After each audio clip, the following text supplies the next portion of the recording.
take that. Radiant's middle tower is under attack.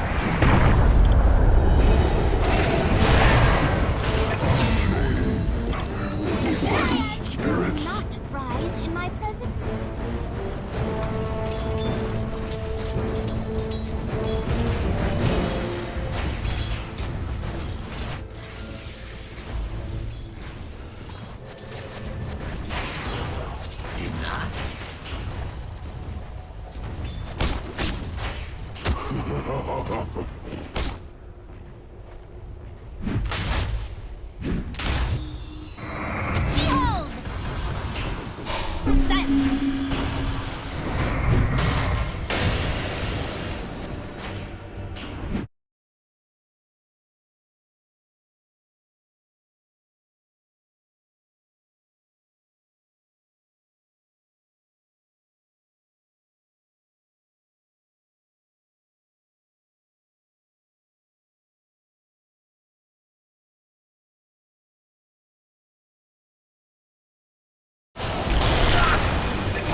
Radiant's bottom tower is under attack.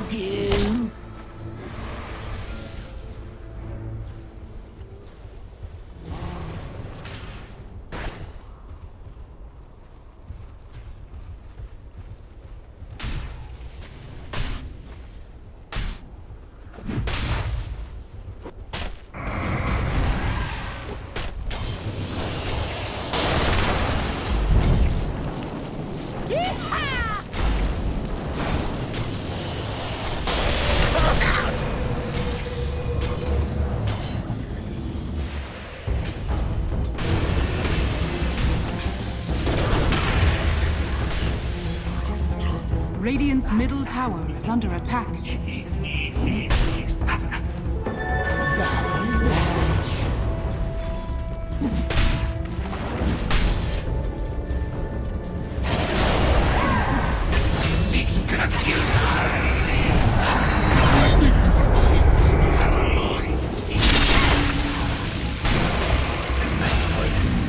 The soil.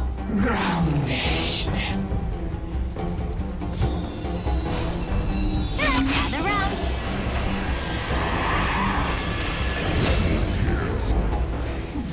Interesting. Yeehaw!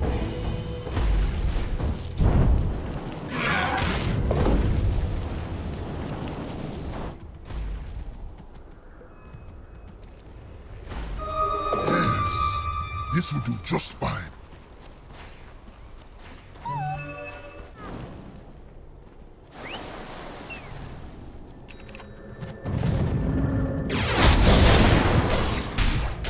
You're bound. Down softly.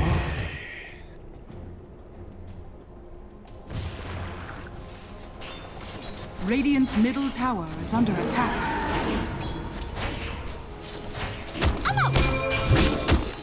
Behold!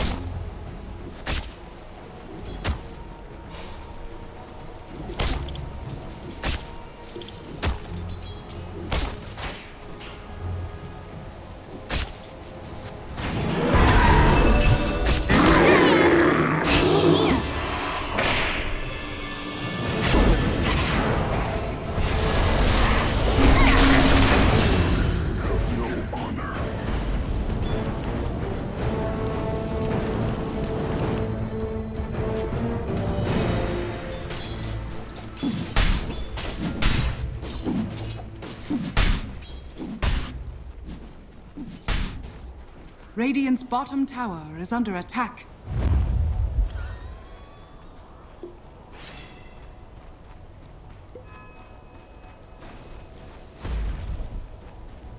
Dire's top tower is under attack. Had to happen. Radiant's bottom tower is under attack.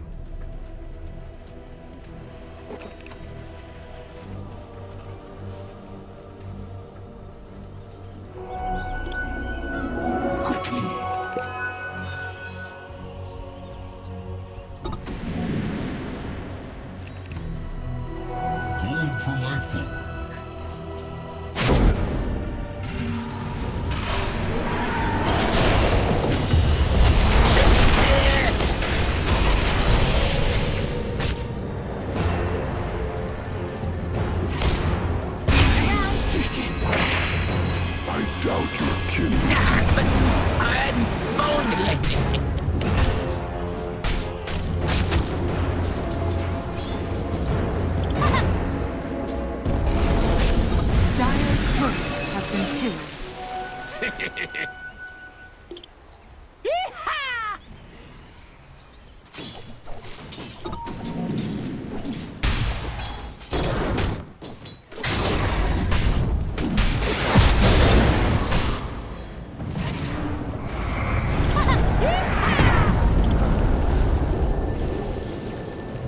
Radiant's top tower is under attack.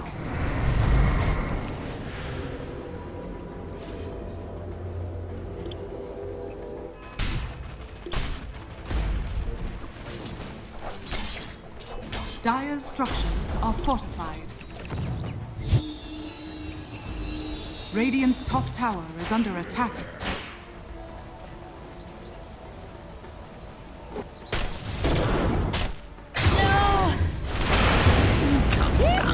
Watch your feet!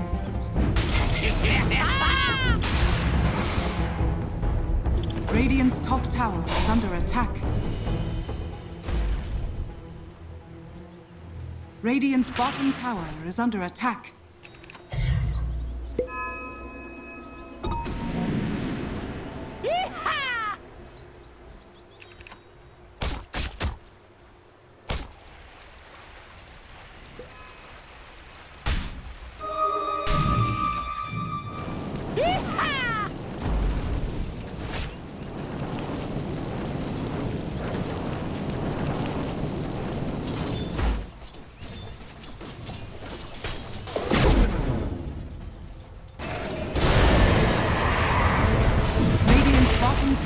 Under attack. Radiant's bottom tower has fallen. Fortune favors vengeance.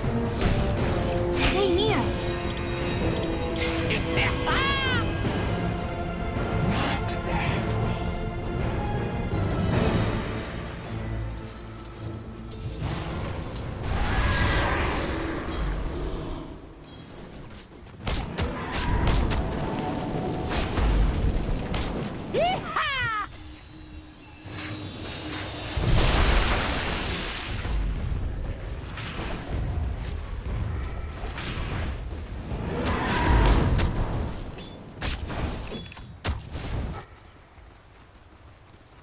How did this happen?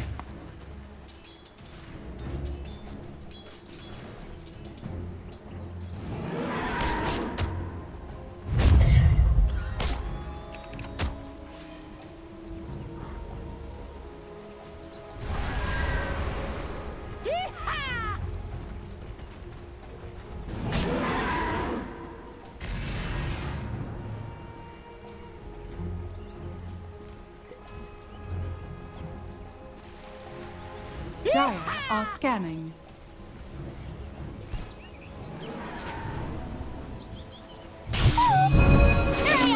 Gather round.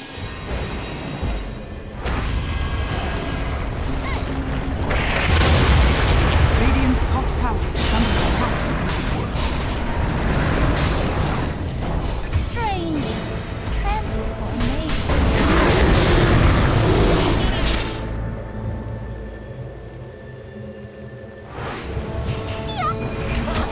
Behold!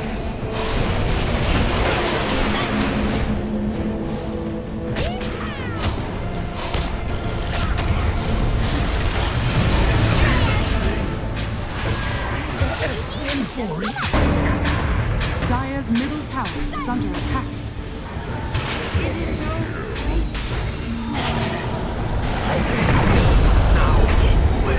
Invisibility. Radiant's middle tower is under attack.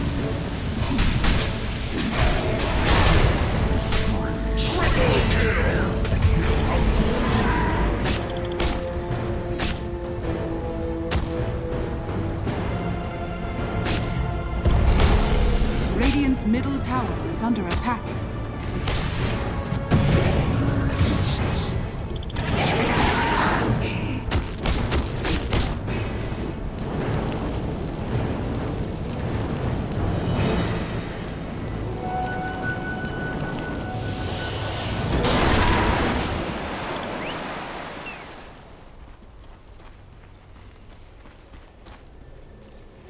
Gold and sweet.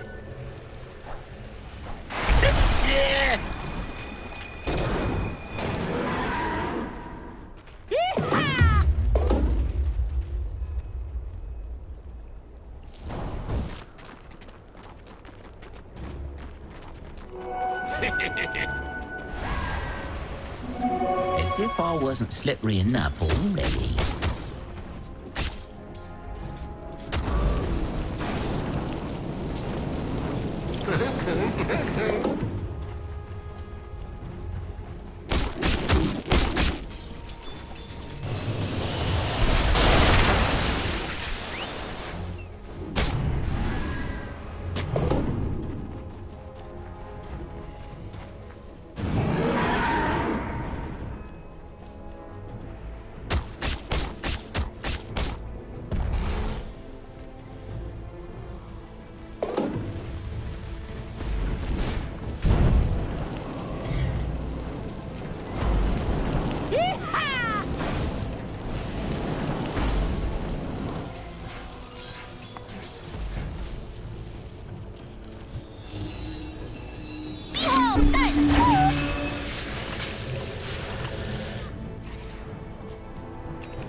Radiant's top tower is under attack. Radiant's top tower is falling.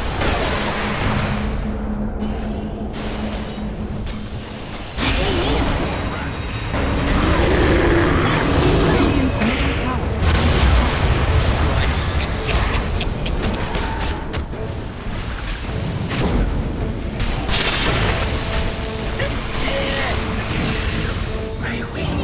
Screen you, maybe, but I find you tiresome.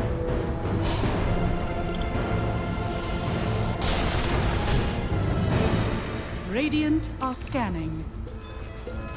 Radiant structures are fortified. Dire structures are fortified.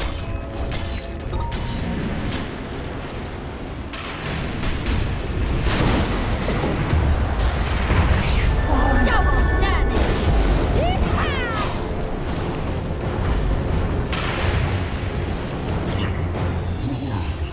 Thanks! I'm up! Actions are without merit.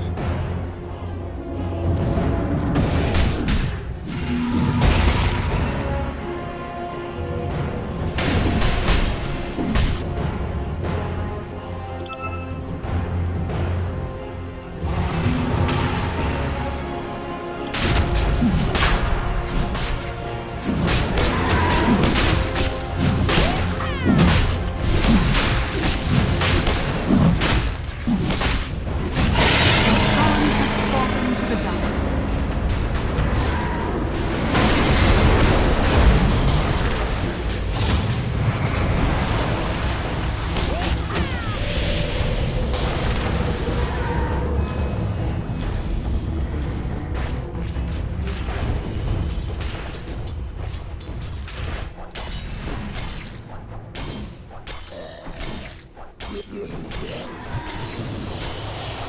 Radiant's middle tower is under attack.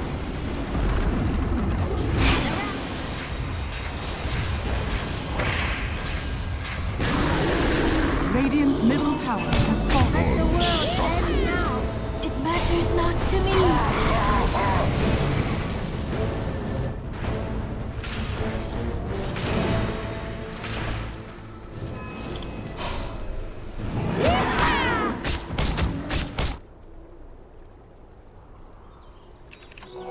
Wish fulfilled.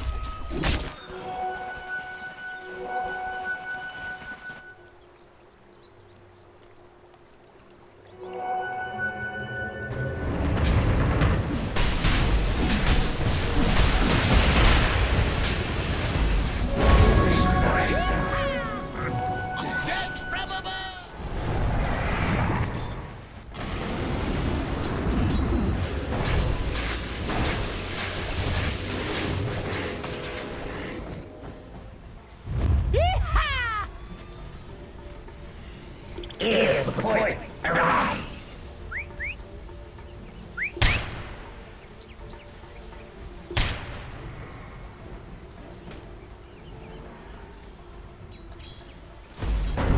Stay near.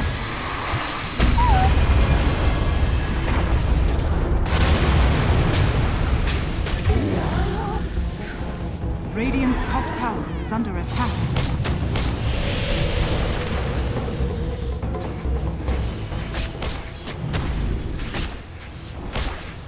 Radiant's middle tower is under attack. Dire's bottom tower is under attack.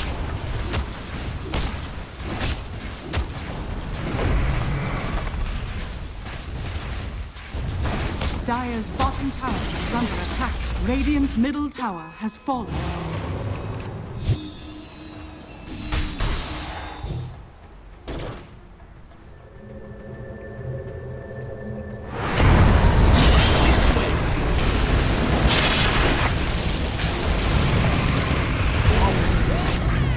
These my thoughts did work.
Radiant's bottom tower is under attack.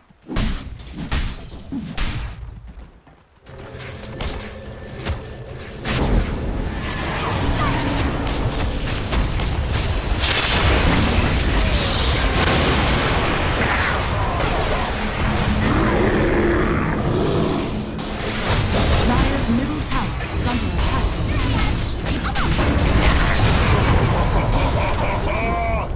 Radiant's bottom tower is under attack.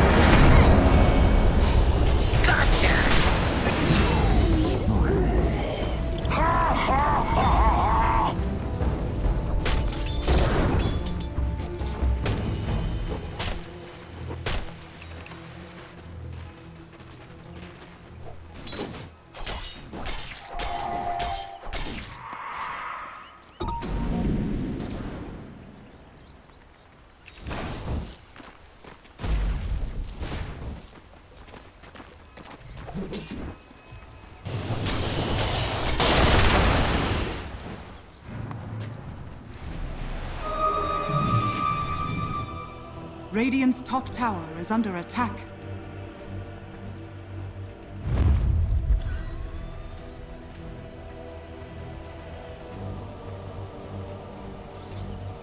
Stay near.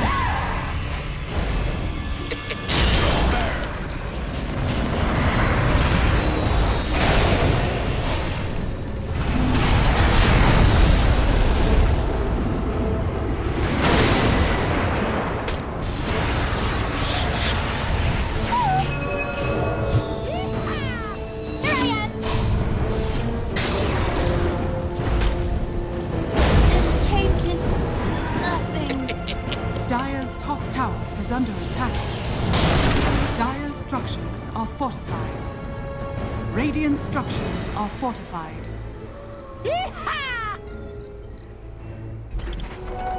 Radiant's middle tower is under attack. Dire's top tower has fallen.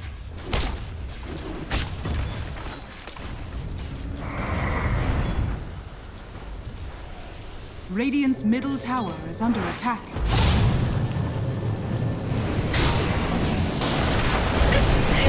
Dire's top tower is under attack.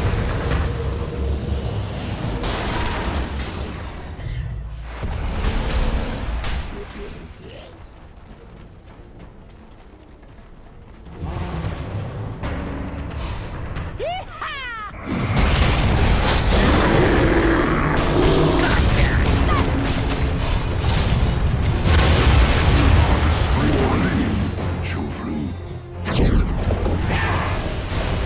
Stay near.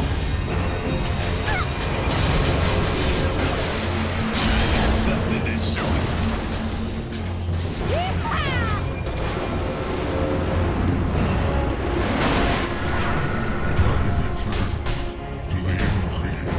But I predicted a long life for you.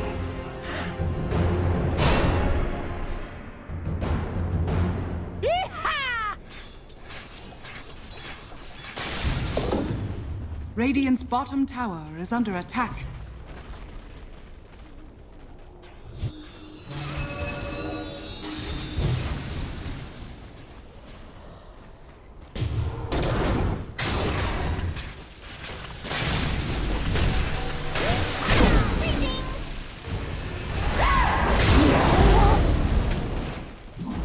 The end as they come.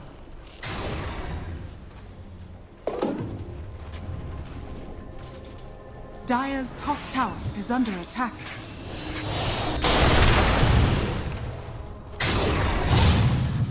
Silence. Gather round.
Dire are scanning.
Radiant are scanning.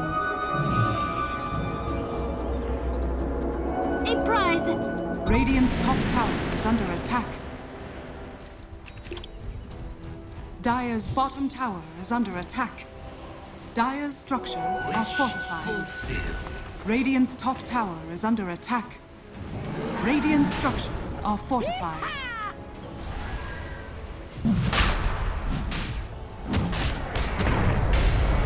Dire's bottom tower is under attack. Dire's bottom tower has fallen. Stay near! Roshan has fallen to the Dire.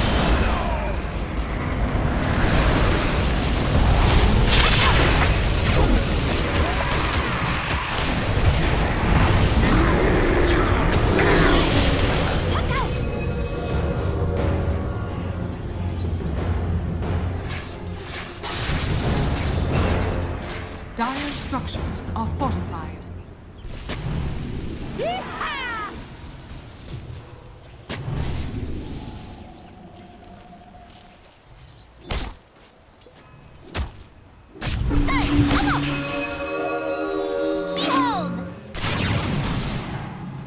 Radiant's top tower is under attack.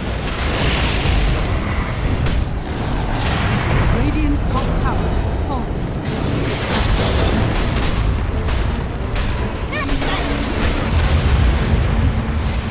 Radiant's middle tower is under attack.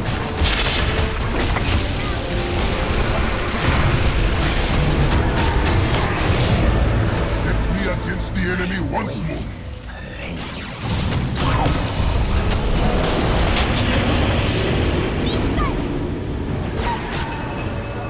Dire's bottom tower is under attack.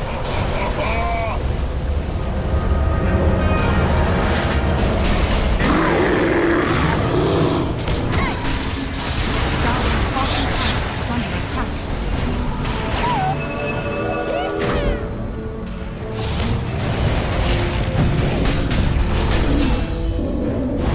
Dire's bottom tower is under attack.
VICI Gaming's turn to ban. TNC Predators' turn to ban.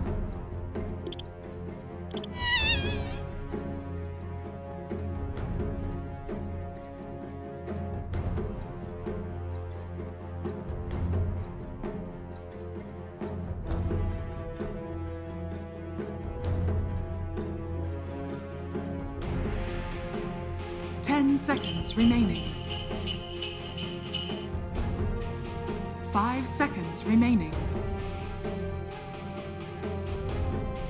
VICI Gaming's turn to ban. TNC Predators turn to ban.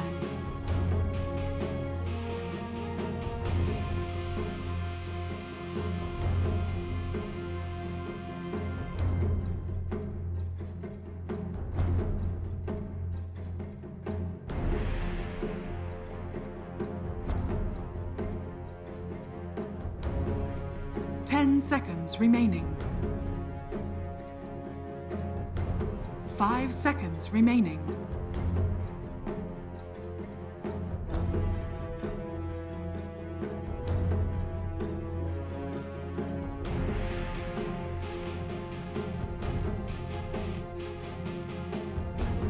VICI Gaming's turn to ban.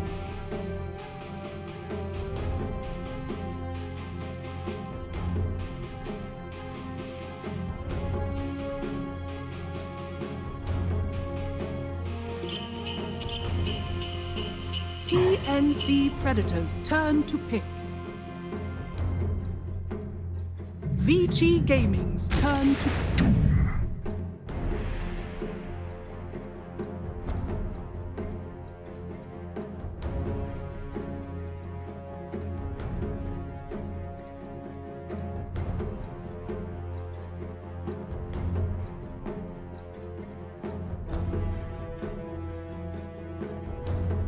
Ten seconds remaining.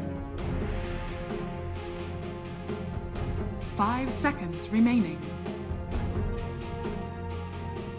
VICI Gaming's turn to pick. Time.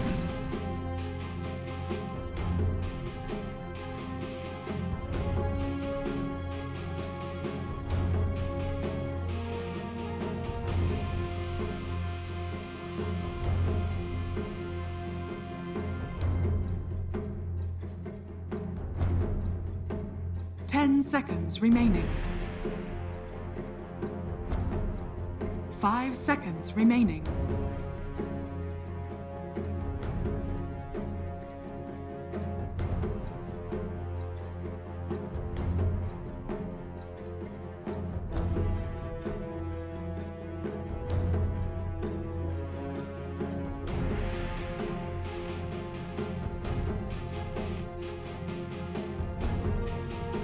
TNC Predators turn. Lich.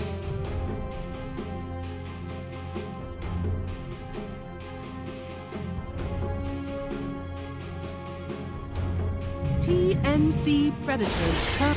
Venomancer.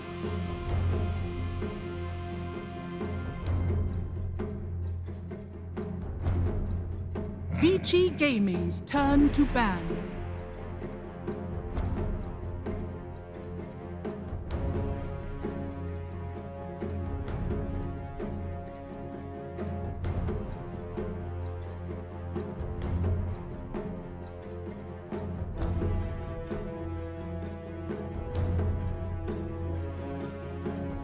Ten seconds remaining.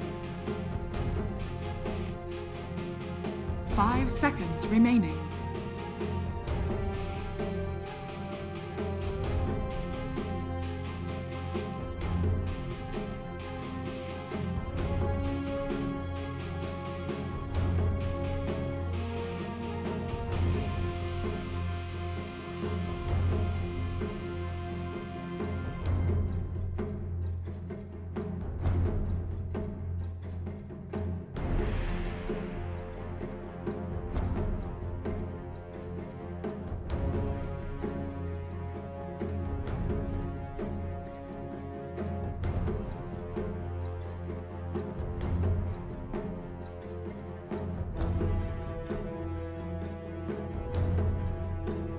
TNC Predators turn to ban.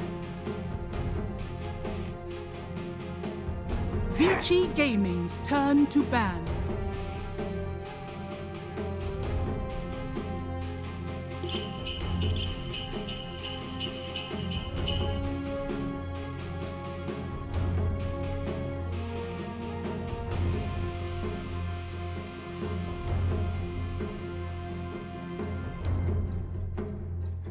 Ten seconds remaining. 5 seconds remaining.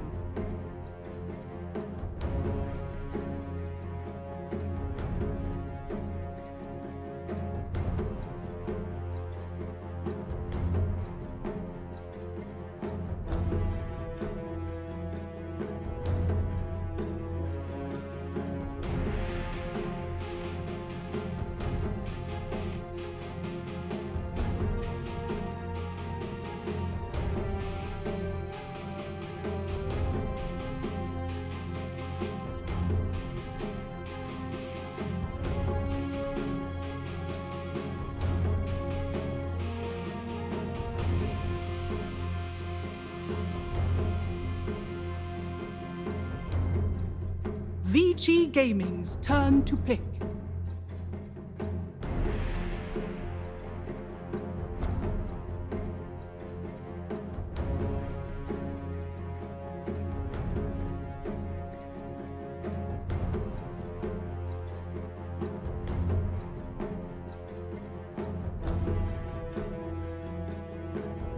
Ten seconds remaining.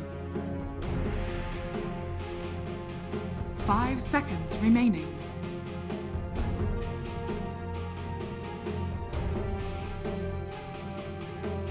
TNC Predators turn. Witches.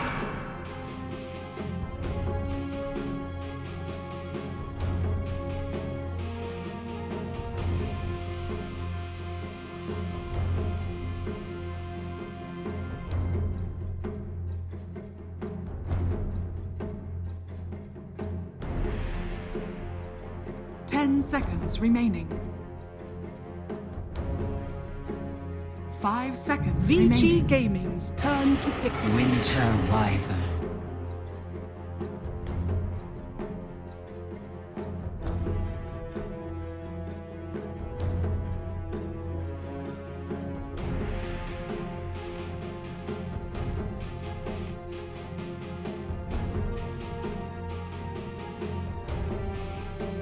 Ten seconds remaining. 5 seconds remaining.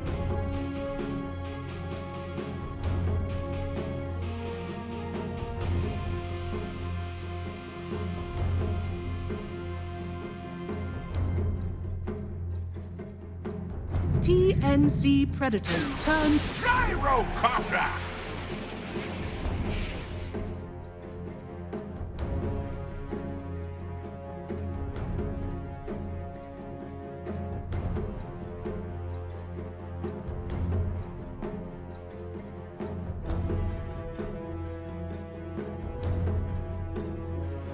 10 seconds remaining. 5 seconds remaining.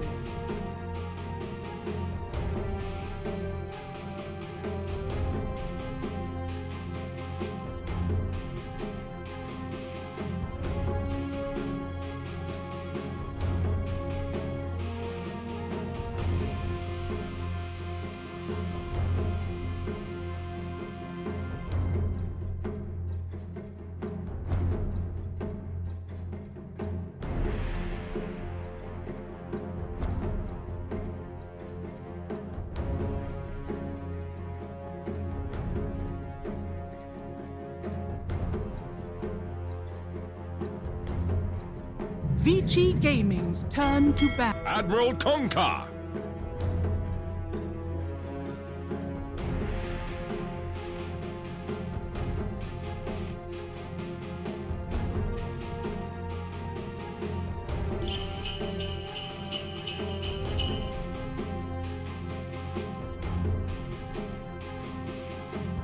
10 seconds remaining.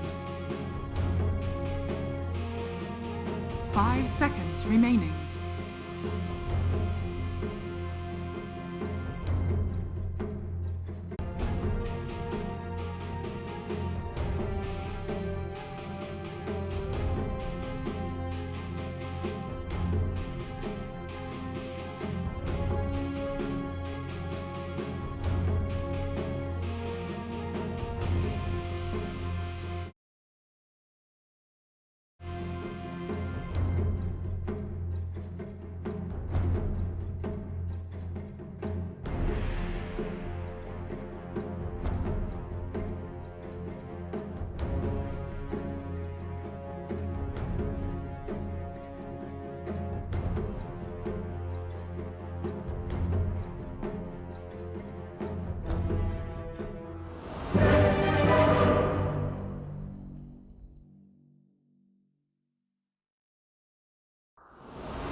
Prepare Let's get for this battle. best of 3 underway. VG versus TNC. TNC with a little bit to prove, same for VG Gaming, because they proved it at the major. Yeah, we got first place, second place. Yeah. From the last major. Who would have thought we'd see them both in the lower bracket, but both of them have been looking a little bit shaky. Maybe they took a break after the major, happy with their results. You never really know exactly what goes wrong, but Yeah. I'm slightly in disagreement with the panel about the result of this game. Well, that's good, because normally every time we cast a game and we have this panel, like they're always wrong. Yeah, it's really easy to just say, okay, Yeah. whatever they picked, what's the reason the other team is going to win? And I'm really favoring the fact that I think it's going to be hard for VICI to do enough damage to bring down TNC's cores in the mid game. I think that, yeah, they're going to have lack of catch for Storm, 30 seconds but to once they battle. blow the Centaur Stampede, the Gyrocopter ultimate, the Lich ultimate, where's their damage? Where's the sustained damage in these fights? They have sustain from the Wyvern, they have tanky cores, they have the Boat Run buff, and the Venomancer, one of the most notable heroes where if the fight drags out, his damage over time is just going to rack up. So I'm concerned that the Storm Spirit's going to have damage issues, but if they get past that stage, like they were talking about on the panel, they have no catch for the Storm Spirit. Begins. Yeah, and then he's just going to go absolutely ham. It seemed VG Gaming were pretty, well, I don't know if they were exactly confident. I actually saw the admin who was down there actually pushing ROTK basically off the stage as he's just screaming to his team just to focus, get ready, and go for this. So it seems at least like VG Gaming, mindset-wise, they're here to play, they're here to win. TNC, however, looked very, very chilled. It looks like an early D ward's going to be coming out for TNC. Does that catch it? It's so close. It's on the edge of the range, but it's in. He's just going to walk around the tree line. So much will now see it, and we'll get rid of it. But it's just kind of make a aggro tri-lane for TNC. And, well, PYW tossing March back in. He's still got the skill he can level up. Maybe the Cold Embrace and buy some time, but it will not happen. Eurus, the artist formerly known as Paparazzi, gets the first blood for VG Gaming. Yeah, it looks like they're trying to enable this Venomancer to get off to a decent start, but that is not what you want to do exactly to help your off-laters come into his lane and feed real quick, getting out of position. Little side thing, why was there 2 couriers that were running down mid lane? I don't know if they're grouped up together or something. Either way, they're both moving in for Armel. So both mids will just trade salves. Yeah, they're both returned now. Yeah, and bottom lane, they're going to get this pull-off super early in a tri-lane like this, and very detrimental to lose that early wave of XP, and I'm not liking the start already for TNC. I think this 1v1 top, the Centaur's going to do a lot more with levels than the Lifestealer. Getting that early Stampede could result in some easy kills. Does this lane from TNC actually have kill potential? Not really. Like, they have a bunch of slows. Yeah, so like, why is it here? Like, you hit the Gale with some poise, this thing to slow down Tiny, but he just plays the other side of the trees. And now what? Yeah, very good question. Now what, indeed? Yeah, Doom with no creep, as Fogg was talking about, doesn't really help very much in tri-lanes. I think his main contribution is either giving like the damage order from the Wolf, giving the extra armor. Other than that, he's kind of just a Scorched Earth. Not exactly the ideal support you want in a tri-lane. They are going to contest this regen rune. Nice denial there from Armel. This just seems to be really good VG Gaming at the moment. Like, they're about to get level 2 on Lich, they've already got level 2 on Tiny, so they're getting stuns, they're getting tosses, they're getting control, they're getting slows. They're even with a homing missile level up from the Gyro, a 1-1. Venomancer only 4 CS, and he's in a tri-lane, so he's only level 2. Yep. This is not what you want out of Venomancer. The games that I've seen KPs be successful, he's getting solo XP, he's getting a good start. They are going to look to go on Eurus here. Yeah, there's your slow with Infernal Blade finally coming up as well. Eurus, not a lot of damage to be done out. Tim's is just soaking it up all, but have they got enough? Back underneath the tower. They wouldn't even need to deny it. Looks like he'll actually end up surviving thanks to the stick charges, but Armel, he won't be so lucky in the mid lane where Ori is able to solo him. Not totally. PYW actually looks like he was there too to help out. Because of that little bit of an early bolster from that kill onto the Wyvern, the Tiny's able to leave this tri-lane and even snowball this advantage into other lanes, so already my prediction not looking so hot. Yeah, TNC trying to get aggressive against 2 heroes who survive under tower. Yeah, a 3v2 and they can't even find the kills. They're looking for it again. Infernal Blade for the slow on the Lich. KP, he doesn't actually have the mana for the Gale. So they didn't have a slow. Tim's is just harassing, so he can salve up. This is like the least damage I think I've ever seen from 3 heroes. Oh, toss back. Here we go again. March up to the tier 1 tower. Nothing saves him. He went full aggression with a 1-1-0. And Lich just TPs all the way back home. So there's nothing that TNC have. Now X-Mark, Ori. They're battling for the 4-minute room, which will end up spawning on bottom. But that's fantastic for Ori. That's 3 charges plus the illusion rune. Yeah, Fog was saying he thought the lanes had to go well for TNC. I'd say this is about the exact opposite. I'm a little confused why they tried to tri-lane here. I think Centaur could have been shut down if they just put the Wyvern in his lane. I thought that's why they picked it, the percentage HP damage from Arctic Burn on such a tanky hero, but I don't know, all the cores from VICI, quite happy with the starts they've had so far. Yeah, the TNC, they're sticking to their plan. Like, they're not changing it. But it feels like one toss in this bottom tri-lane just turns into absolutely, well, nothing. Yeah, Centaur's going to be level 6 at about less than a minute here. And that's another way of snowballing in the other lanes. It's not just this one lane that's going to go poorly for TNC. Centaur is triple the CS of KP. This has to be stopped. And Gyro's not being hurt in the process. He's dead even with the lifestealer. Oh, Storm. This when he comes back to life. One with all the health and one with the ability to steal all the health. But one rotation, that's all that's going to probably change that top lane as well. And here it comes. Tani's already on the move. Gabby has already popped his Infest. When Venomancer falls behind like this to a Storm Spirit, he kind of just becomes food. This was what I was concerned about for them. I thought they'd be more prepared to give him the start that he needed, but he's only level 4. Storm Spirit's already level 7.5, and I'm just really concerned that as Venomancer's going to try to recover this game, Storm's just going to kill him whenever he sees fit, whenever he just slightly overextends, and Venomancer wants to be pressuring, he wants to be up in your face. Lifestealer's not the kind of hero that's going to make space for his teammates, so I don't really see the way back into this game for Venomancer. In fact, Lifestealer is the one that's already gone jungle. He's just totally left the top lane. There's an observer ward from Radiant side that's watching the movement too. KP doesn't really have enough mana to sustain on the bottom. He threw out the Gale and missed everything, so now all he can do is throw a couple of Plague Wards down, but they're still just level 1. Eurus will enjoy that. This is looking so grim for TNC already.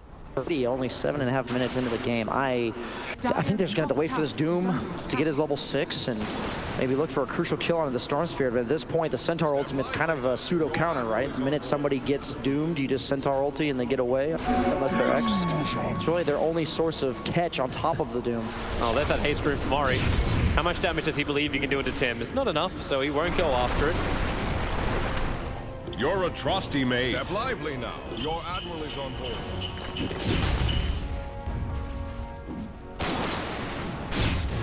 And when Doombringer's in the jungle, Centaur's in the jungle. Like he's actually trying to clean up the rest of TNC's jungle, so there's nothing to work with. Still, the top 3 net worths belong to VG Gaming. And Gabby's not going for any kind of long game. Like, there's no Hand of Midas build for him. It's Armlet, it's Maelstrom. He needs to be involved early on. And is there a combination they can use? Like, there's no natural Infest bomb. It's just more of a walk at you. But can TNC do a walk at you against VG Gaming's counter team fight? Like into the call down, away from the Stampede? It feels difficult. Yeah, I was worried about the damage issues for VICI, but at this point, TNC's damage comes from levels on most of their heroes, and they just don't have it, especially the Venomancer. This hero is Feast or Famine. I thoroughly believe. Last patch, it seemed like KP was almost always enabled coming out of the landing stage, and just not so much here. X marks the spot. Gonna work with a ship, trying to go after DY. Quick sinister gaze. Doesn't really upset the timing, but Stampede gets burned. That probably wasn't essential. Lich looked like he was already quite happy to deal with what Armel throws. So now you got Armel and KP on the bottom lane. What do they achieve from this? They're just trying to do something. They're giving their Doom some levels in the mid lane, knowing his levels are super important. There's just no clear kills for them. They just have to apply as much pressure as they can wherever they can. And I think this is really their only option. Not that it feels good exactly. They are going to be able to secure one of the outposts. Well, trouble up on top lane. Gabby has Rage available. Tiny is waiting for it as well. So second Avalanche gets thrown out. You know that Rage will come and he'll infest into one of the creeps. They're killing it so quickly. Gabby had no other choice but to come out. 11-1 charges, but now Storm Spirit, quick jump around the side, but he'll die from the toss. Yeah, Infest doesn't work the same way it used to. It kind of used to be a get out of jail free card because you infest the creep and give yourself time for maybe your team to come help you, but it instantly turns the creep into yours now. There's no choice, and I don't think he was really ready for that because he didn't run the creep immediately, and the Centaur just stomping it. Yeah, it's when you wonder, like you rage in TP as opposed standing and fighting, or standing and running almost in your rage. So Doom does have level 6. Maybe they're going to try to make something happen with this. Centaur ulti will most likely be off cooldown by the time that they get set up with that Doom kill. So that is the main purpose of the Centaur ulti at this point. I don't think you have to do anything on VICI. All your cores are farming. As long as none of you are dying, I think you're going to just have more efficiency on the map. Lifestealer is a type of hero that doesn't really farm that fast. He kind of just continues hitting creeps. You're not that scared of him. Kunkka is building a Shadow Blade, trying to get some catch for himself, but lively now. If Gyro can get that BKB soon, They're he's going to be unkillable. 4 heroes TNC to this bottom lane. With a catapult wave there, they want this wave gone. So a quick fortification up from VG Gaming. It's the tower will remain fortified a little longer. The DY is waiting in the tree lines. Frost Shield. How much does VG want to defend this? Not at all. DY, he's leaving. He actually goes back to the tier 2 tower, so he's not leaving that far. Just look how much they invest for this tower. And meanwhile, they're just farming on the side of VICI. They're putting a little bit of pressure on the tier 2. Storm Spirit's getting close to his Kaya. Tiny's digging. Okay, got some value TP scrolls there. I've seen Gabby use his shovel 3 times and get it not like one of the nulls each time. Dude, that Kobold, man. 7 gold, think about it. Yeah, I'm thinking about it. It's not great. That's 21. That doesn't seem good. The only upside about 21 is just the fact you're in your prime of youth. Storm Spirit in pretty deep. There's a ball lightning. That's your first jump. He's going to just ball lightning and TP the rest of it away. TP won't come in time. Wyvern does have the curse available, but just too far away.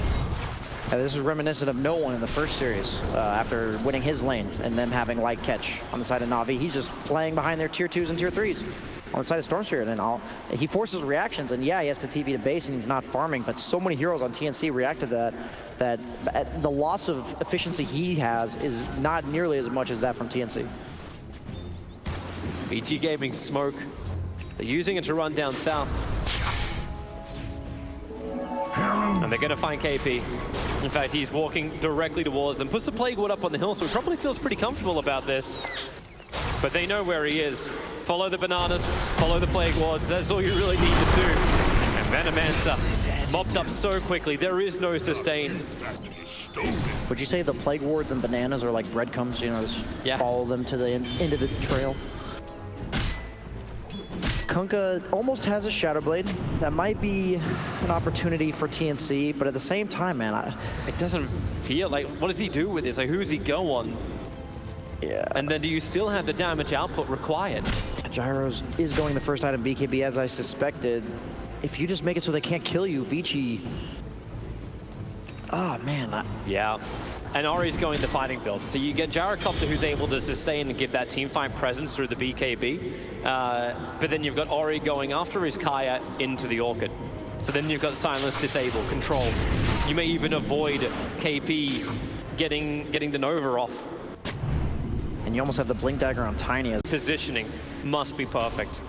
He doesn't have any items to help with this, so it's literally just walk up and get the curse or wait for them to ball lightning into you. 4 heroes from TNC, they want to try and defend the mid, will be a 4-on-4 X1 spot. It's going to be going to come into a quick start of the way. You got the BYW, you sacrifice his life, taking bounce off, and then bounce back into the creep wave. Now the Stampede disengaged. TNC wanted this. That was a sick toss. And in return, Centaur just ultis to save the Tiny. Everyone just saving each other on the side of VICI. You can tell they're all on the same page. Just don't die, Toby. Yep. So VG can just shrine back up to full. I don't know what Armel's looking for, and now they start to ask questioning it, like with Armel going Shadow Blade first, now he's going BKB. Step lively now. Your Admiral is on board. Feels very underwhelming until KP gets more damage, and he's also like this. We're not looking at a Val pop up, we're looking at Storm jumping in. Here's your first curse. We need a Doom, we need a Control, X marks spot, and Doom. We'll use everything. In fact, it's just a Torrent and Doom. Trusty mate. And that's what they needed. March was almost surprised. He's like, wait, am I supposed to curse this guy? What is he doing here? All by himself with no save. Yeah, the center ulti was on cooldown. I think the X would have been enough anyways, but yeah, get a little cocky there on the Storm Spirit. I know they have no stuns, man, but they can push a bunch of R buttons on you and you'll probably die. So the tier 1 tower was taken in the meantime in mid. KP is on defense duty.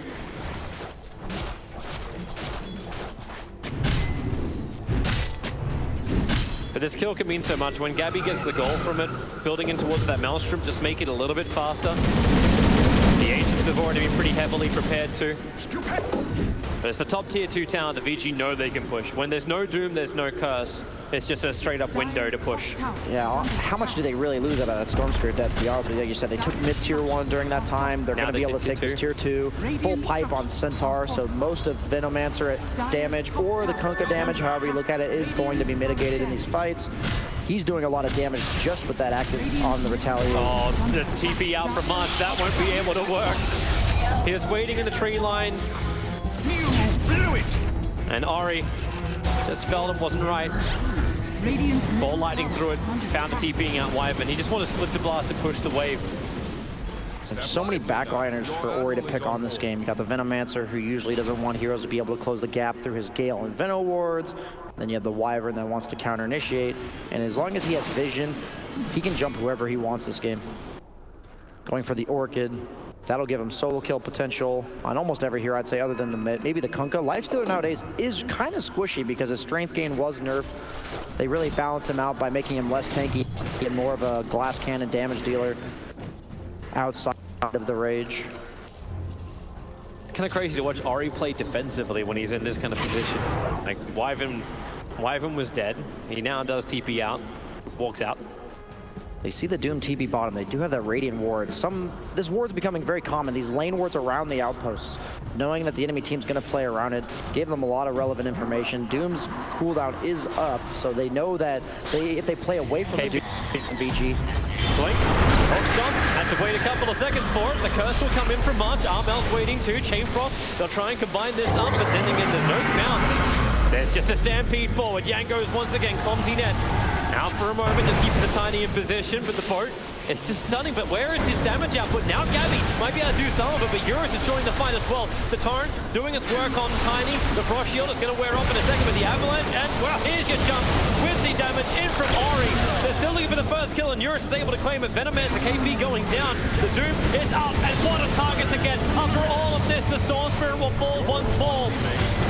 The X marks the spot, will not pull Eurus back. His BKB lasts long enough to protect him. And VG Gaming really just standing and looking to force the issue. What a TNC classic. Every game I'm watching them, they'll just be down by 4,000 or 5,000 net worth, and how do they fight them? And then they win a fight. But did it feel like BKB. VG waited so long? Yeah, I think VG was a bit slow to punish the fact that Doom showed bottom. They had that information, that's why they took that fight. But Storm Spirit wasn't there until the time that Doom was, and that was the whole point, you were taking the fight there. And he just gets doomed. As you see here, yeah, they try to commit onto KP, but look how long it takes for the rest of VG. You see Storm Spirit bottom, you see the Gyrocopter top. Just that little bit of lack of crispness in their execution, and it just buys enough time for the Doom to run all the way from bottom. You see him. Takes him like 25 seconds to get there on Doom, and he's still going to get there in time. So much damage issues on both teams. Look at that Lifestealer. Is that a Lifestealer or a wet noodle, Toby? Thanks to you. I think actually what would hurt harder.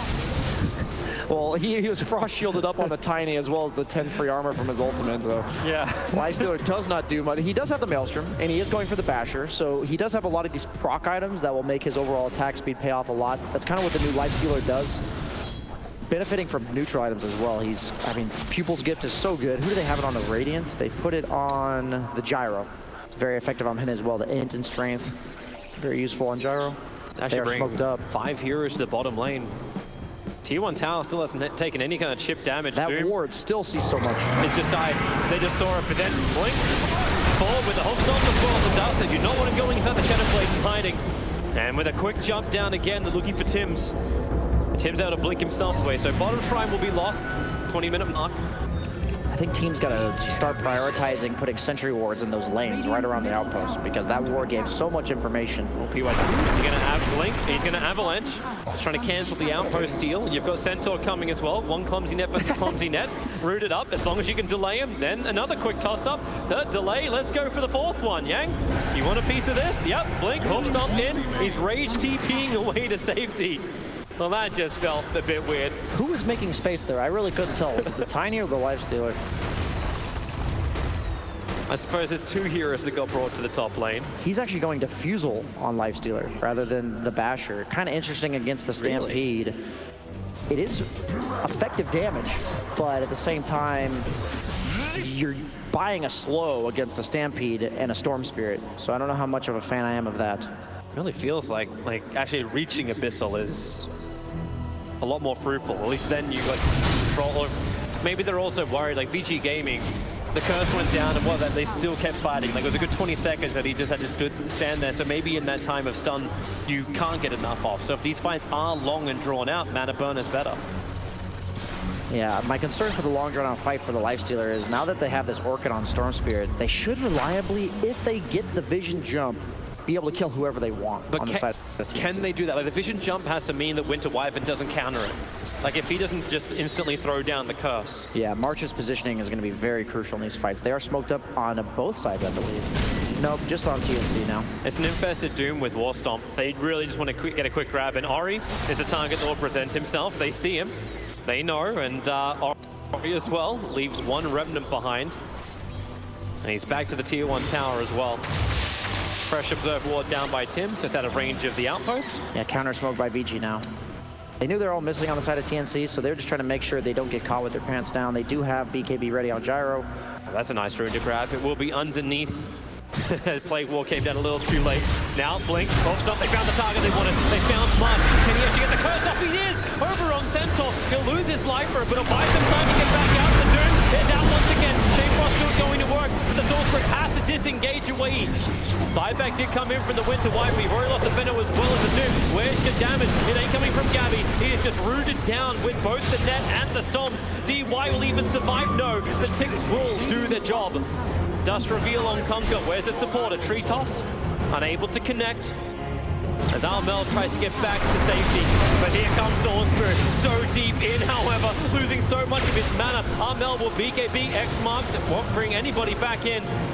Nice dodge by the Storm Spirit. You are invulnerable during the ball lightning. He had very little mana left, so he had to time that just right.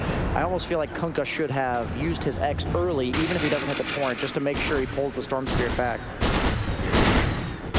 But that's exactly why Centaur is picked against Doombringer, right? You doom up the Storm, and he's not supposed to be able to get away, but then you just Stampede. It does create the space for him to get away. And now that he is going to Diffusal on Lifestealer, you saw there he's chasing after the Storm, but to no avail, right? He just walks away. You get kited on the Lifestealer. The minute your rage comes off, you just die. Yeah. It just creates expensive losses for TNC. I suppose it's just a support that had to buy back, so that's not as terrible. But they'll have to identify more and more of these weaknesses. Now they're looking for a secondary control. So yeah, BKB Shadowblade, Orchid build coming in for Armel, so they need to have another silence available from him. I would almost like to see a Yules from TNC, just to Yules up somebody who's running away with Stampede. Yeah, just for the Stampede. I think you need some low cooldown, reliable way other than X. I don't think X is going to be enough. It would force Ori into some kind of BKB style build as well, which he does not want to do. It also like is defensive too, so if you can buy it on the Wyvern or the Venom when you get Orchided up, at this point they just can't deal with it. And if the enemy team has a get out of jail free button on a relatively low cooldown, it just makes executing team fights and getting any kills at all very difficult. This is nice Obs and Sentry planted down by TNC. They can see a lot on the hillside. Of course, VG Gaming just a little bit to the west had their own Obs and Sentry down, so there's no chasing for TNC and VG Gaming. Their only problem is if they get caught out of position. And you see, like, March is hiding up inside the tree lines. If anyone wants to try and fight us near these observers and sentries, he'll be in the right position, so there's actually a follow-up and a save. Gives a little bit more security to Armel to continue his farm.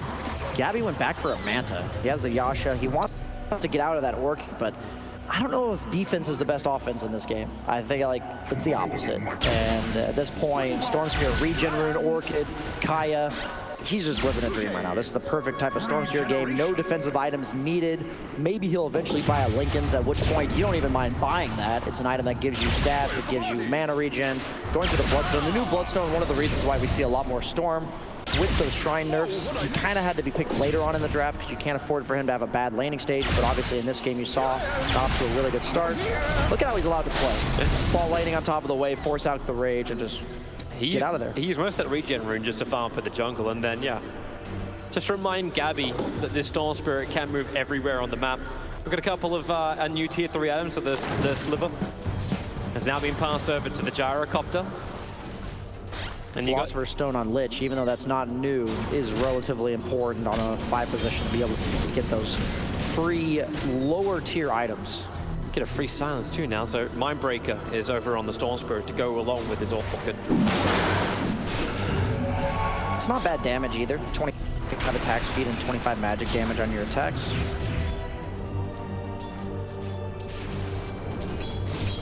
And Venomancer does have the 2,400 gold saved up, so definitely focusing on what item he's going to buy next. Kunkka going for an Orchid of his own. Okay, that might be a way that they can punish the Storm Spirit's greedy build. Has no way to dispel that just yet. And if he does go for the Lincolns later, he can pop the Lincolns with the X and then use the Orchid to lock down that Storm Spirit. Almost Manta on the Lifestealer, then he's going for the Basher. I don't know, TNC seems content, right? They don't look like they want to do anything. Maybe they are accepting that this is not their window. They are not strong enough, so then just invest in the late game, get a bit of defensive items up, and then maybe go for the aggression later. March just amassing the stats, recognizing that there's no amount of positioning that can save him from Centaur Storm Spirit. Dire's bottom tower has fallen. Seems like the next attention point is going to be around Roshan. Oh, jump in, swing, Hoof Stomp. There is some extra safe for KP. He's got his own 4-staff too. He's holding it for the moment. And now, Storm Spirit, long jump forward, looking for the kill over on March. March already popping up the one charge, it's going to Hoof Stomp, and the Doom is over on the Storm Spirit. Exactly what they want. Storm is out, and the Curse over on the side, controlling Urus as the boat's flying forward. There was a decent amount of damage, especially when KP gets that level 2 Nova off. So VG Gaming, they can still stand their ground and fight thanks to Urus triggering that BKB. The blackout damage spilling out the Centaur. Now they can do some work with Lifestealer, throwing forward, 2 down, the TP out. Will it be successful? No, it will not. 3 heroes down for VG, and Tiny will join him. 4 staffing down, 3 seconds till Blink is back off cooldown. You need to hold him there. X-Mux Pop holds him in, but the Blink away, dodging the torrent. But around and around the mango tree they go. Lifestealer closing the distance, open wounded up with a rage, dodging the avalanche. Gets the kill and claims the Gem of True Sight from VG Gaming. And this is why TNC are content, right? You wait for the big fight, and then all of a sudden, you recover. You're against Venomancer Kunkka. You're going to lose long fights. That's just how it is.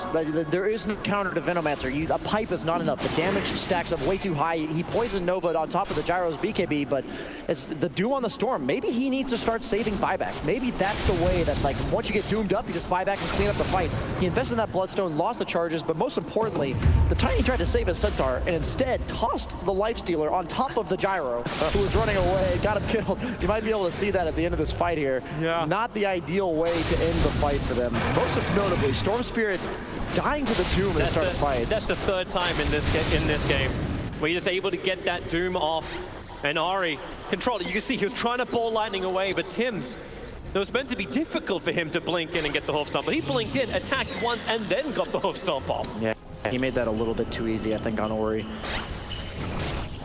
This is just not the kind of you're going to see the toss like here. Performance you expect from Ori, so yeah, toss the Lifestealer forward. Oops. Not what you were exactly looking for. I think Urus would have been fine. X was on cooldown. He almost made it out without the toss, with the toss, putting the Lifestealer on top of him. Oh, we'll come back live with the Blink Avalanche forward, a quick 4-stomp away, but another Blink Hoof Stomp to return from Tim's if this man is stunned. And he'll get your team an opening. Tani protected by the Lotus Orb. Your Admiral is on board. It is a very good Lotus Orb game. If they can manage to reflect the Doom or the Winter's Curse, that could be a potential tide turner in fights. This feels a lot nicer now from VG. Like, send Ori towards the top lane, let him farm up his Lincoln Sphere, turn this game into a split push, and stop it from being these long, drawn-out fights and turn it into what maybe a one-off pick-off. Tim's almost has a BKB. Yeah. on support Doom. For a guy who's got 0 kills, 3 deaths, now blink. Here we go again!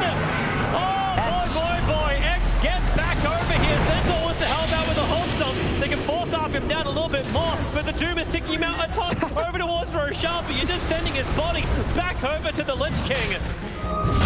He does have And then buyback keep this the time. he can buy back, but Winter's Curse is also still available. If you want to try and take this fight, they still have to remove March, and that's what Euros is focusing on with the Rocket Barrage. Now March, he does let it go, living on 200 HP. It's a distance between him as well as the Gyrocopter. It's a big no, but once again, these dot effects just making it difficult for VICI Game to support through the fight. Gabby in through the rear. BKB from Euros will help protect him. Gabby looking for a bigger target, and that's a big one. That's 3,000 HP off the Centaur. They don't want it anymore. They get the buyback from the Storm Spirit. Ball lighting himself forward. Still got Life Stealer. Ready to pop out. A blink. A hold up. Not again. Not again. Blink twice. That's just a weird move. Wait. With the ball lightning. 2 heroes. KP as well as Gabby. Standing their ground in the middle of this team fight. Gabby goes the one who can keep standing. You've already lost KP, but Centaur doesn't have the life for this. But Ari, he's got the damage. Looking to mop up the rest of the field. But can he do enough of it? Kunkka still standing his ground. Pulls him back into the boat ship. Every bit of damage they've got. PYW, oh man, what a 4-star into TP. The Torrent, a fraction of a second too late.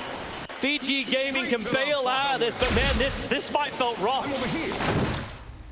You had to buy back on Storm, and the fight was about even in terms of how many casualties both teams had. I mean, this Doom didn't even have a BKB yet. He's working on a Shivas now. I'm only talking about this because they're going to have 4 cores as this game goes on the side of TNC.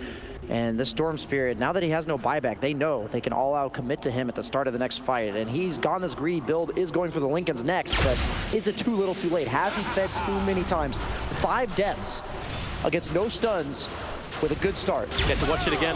So this is after the Storm has already been initiated on to begin with. And Gabby was really forcing the issue, but Storm buys back. It's a straight turnaround.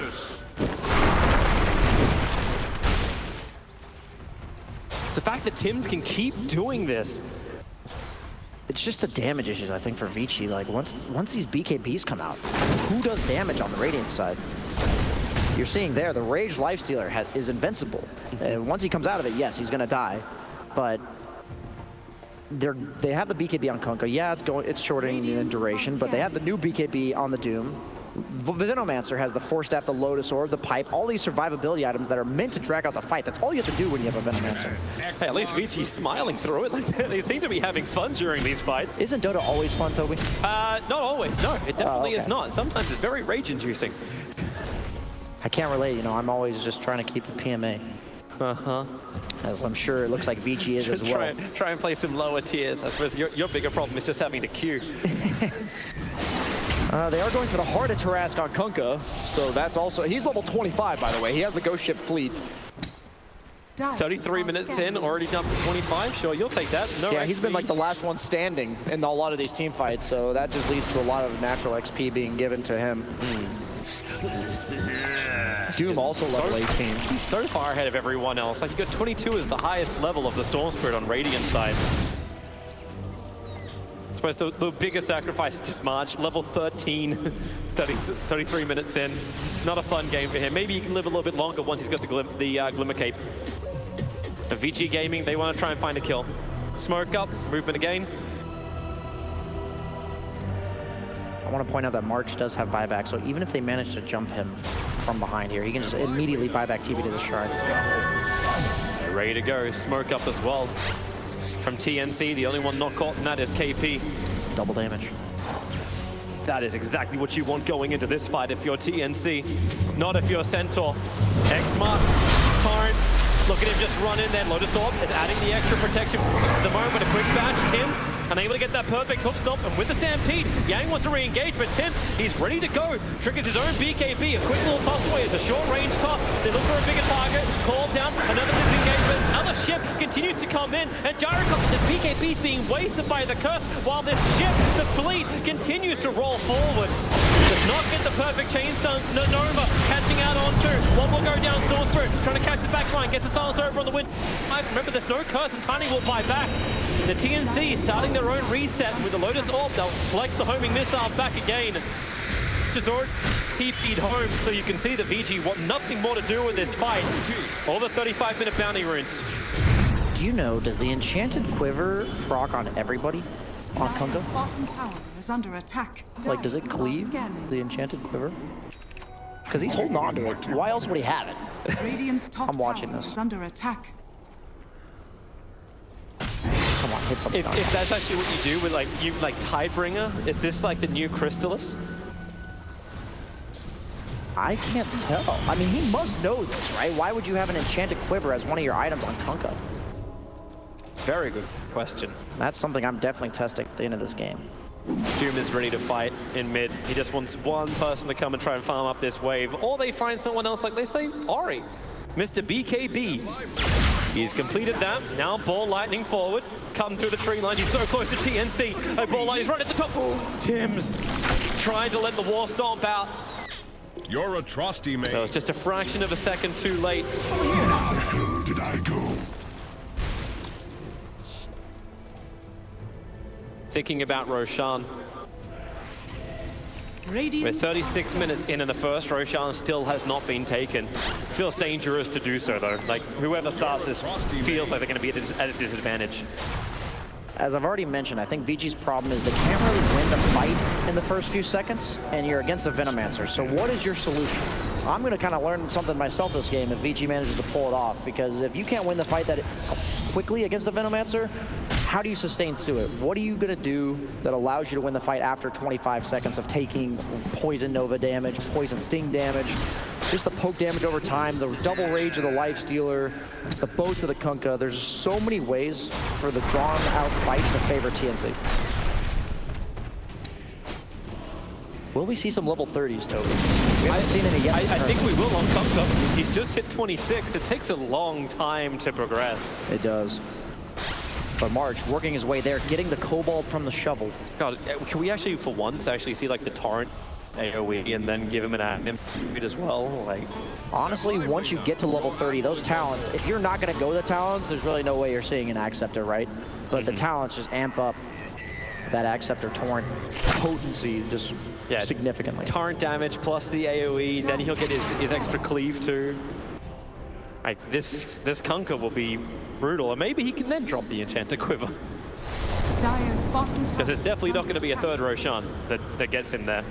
Doom is scouting out, looking for a potential kill with this infested Lifestealer, but to no avail this time. Nobody on the side of VICI is there. But once he gets the Shivas, I think it's going to be quite easy for him to find whatever target he wants to. Vision's really been the only reason stopping him from dooming Storm the last couple fights. Now he'll get Shivas by killing off this Ancient stack now if he wants to. March is so tanky. He has the Shovel Health, he has the Pupil's Gift, he has a Bracer, Glimmer Cape, the Health Talent. That's a 2300 HP Wyvern. Almost impossible for Storm Spirit to do enough damage to kill him himself. And he's got the cast range from the Telescope. Attack range not even that bad on Wyvern either. It just feels like there's so many problems that VG Gaming have to answer. You doubted yourself at the beginning. I just thought their fights were easier to take as the game went on, but then the lanes went so poorly, I thought they were just going to get ran over. But I will say, even though TNC has not had the most success this tournament, they are one of the few teams that I look at their games and I go, how the hell do they win this game after they're in a certain spot 20 minutes in? And then they just win fights, and I'm like, oh. Yep. But you may still see a lot of bite coming in from VG Gaming. I want to keep my eye on Eurus. I want to keep my eye on this Gyrocopter. You go later into the game, he's completed up the Satanic. There's a lot of sustain inside this Gyrocopter. Yeah, Gyrocopter against Lifestealer. It used to be a really good late game matchup against the Lifestealer, but I'm honestly not sure now. They just changed so much about the Lifestealer. I have no idea how this pans out, especially with the Abyssal Blade being able to close the gap now. TNC's coming for the tier 1 tower. They smoke up within a range of Observer Sentry. DY came underneath TNC's vision. However, here we go. The fleet has been sent for DY. Well, war stomps up. Tim's standing in the front lines. Ori jumping in. Doesn't burn the BKB. Just wants to start the fight. The MP back. It's already down. He'll fly back into this fight. The call down on Eurus. There's that Black Cannon spilling out the damage. Looking for the Winter Wyvern. They can't orc it and silence him up. There's buyback coming in from Winter Wyvern, however. He's got it available. And Tim's looks like he still wants to get into this fight. They got another Xbox to spot, and once again, it's over on the lid. Wyvern does fight back. One force up gets it further away. Gabby gets the bash up, holding in position. There's a dive back in from the lid, but Ari back lines. They need to be able to get some kind of kill, though, or hope for the one on the Venomancer. But just won't work. The BKBs have been burnt. Yang looking for a wall stop, but no one's in range. The curse is out. Not where he needs to be. A toss back. Maybe you can get. No, that won't even happen. Everyone's just gripped up. But Yang to get a 3-man stun. And VICI Gaming have lost way too many people. You can do a short-range toss away. That one can help, but Tims can just keep the chase going. Gabby will be there for yet another stun. Yang will not survive. Thor Hero is down for VG Gaming. The only one to survive is the one that was throwing the fight. Is the Tiny. Back to base. I'm telling you, man, the fight goes longer than like 15 seconds. I see no way that TNC can lose it, and they're proving it time and time again. The Doom held his Doom for what, 30 seconds in that fight, and the Gyro just he is negated. They didn't have the Doom the Storm Spirit this time around. I was talking about the damage issues of the Storm Spirit. You don't really have to kill him anymore. He honestly just doesn't do enough on his own. Yep. Very little damage. They have the Shiva's negation from the Doom. They have the pipe from the Venomancer, the boat, as I've repeated. Lifestealer during Rage, it's now 8 seconds because he's got that level 25 talent. Whew, man, I am feeling about as grim for VICI now as I thought TNC was 20 minutes into this game. You can feel Tim is looking to go up on this top lane. Working with the Conquer together. Tiny, a quick staff away. Ghost Scepter and one charges, but you know he's going to die. Back next to the tier 3 tower. TNC is on them all sides, while Lifestealer taking the tier 3 tower and mid. Tiny is dead for almost 100 seconds. Jara can be back up for in 10 seconds.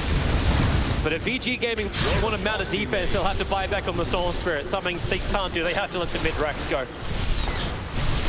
Maybe Cooldown and Flat Cannon can delay this.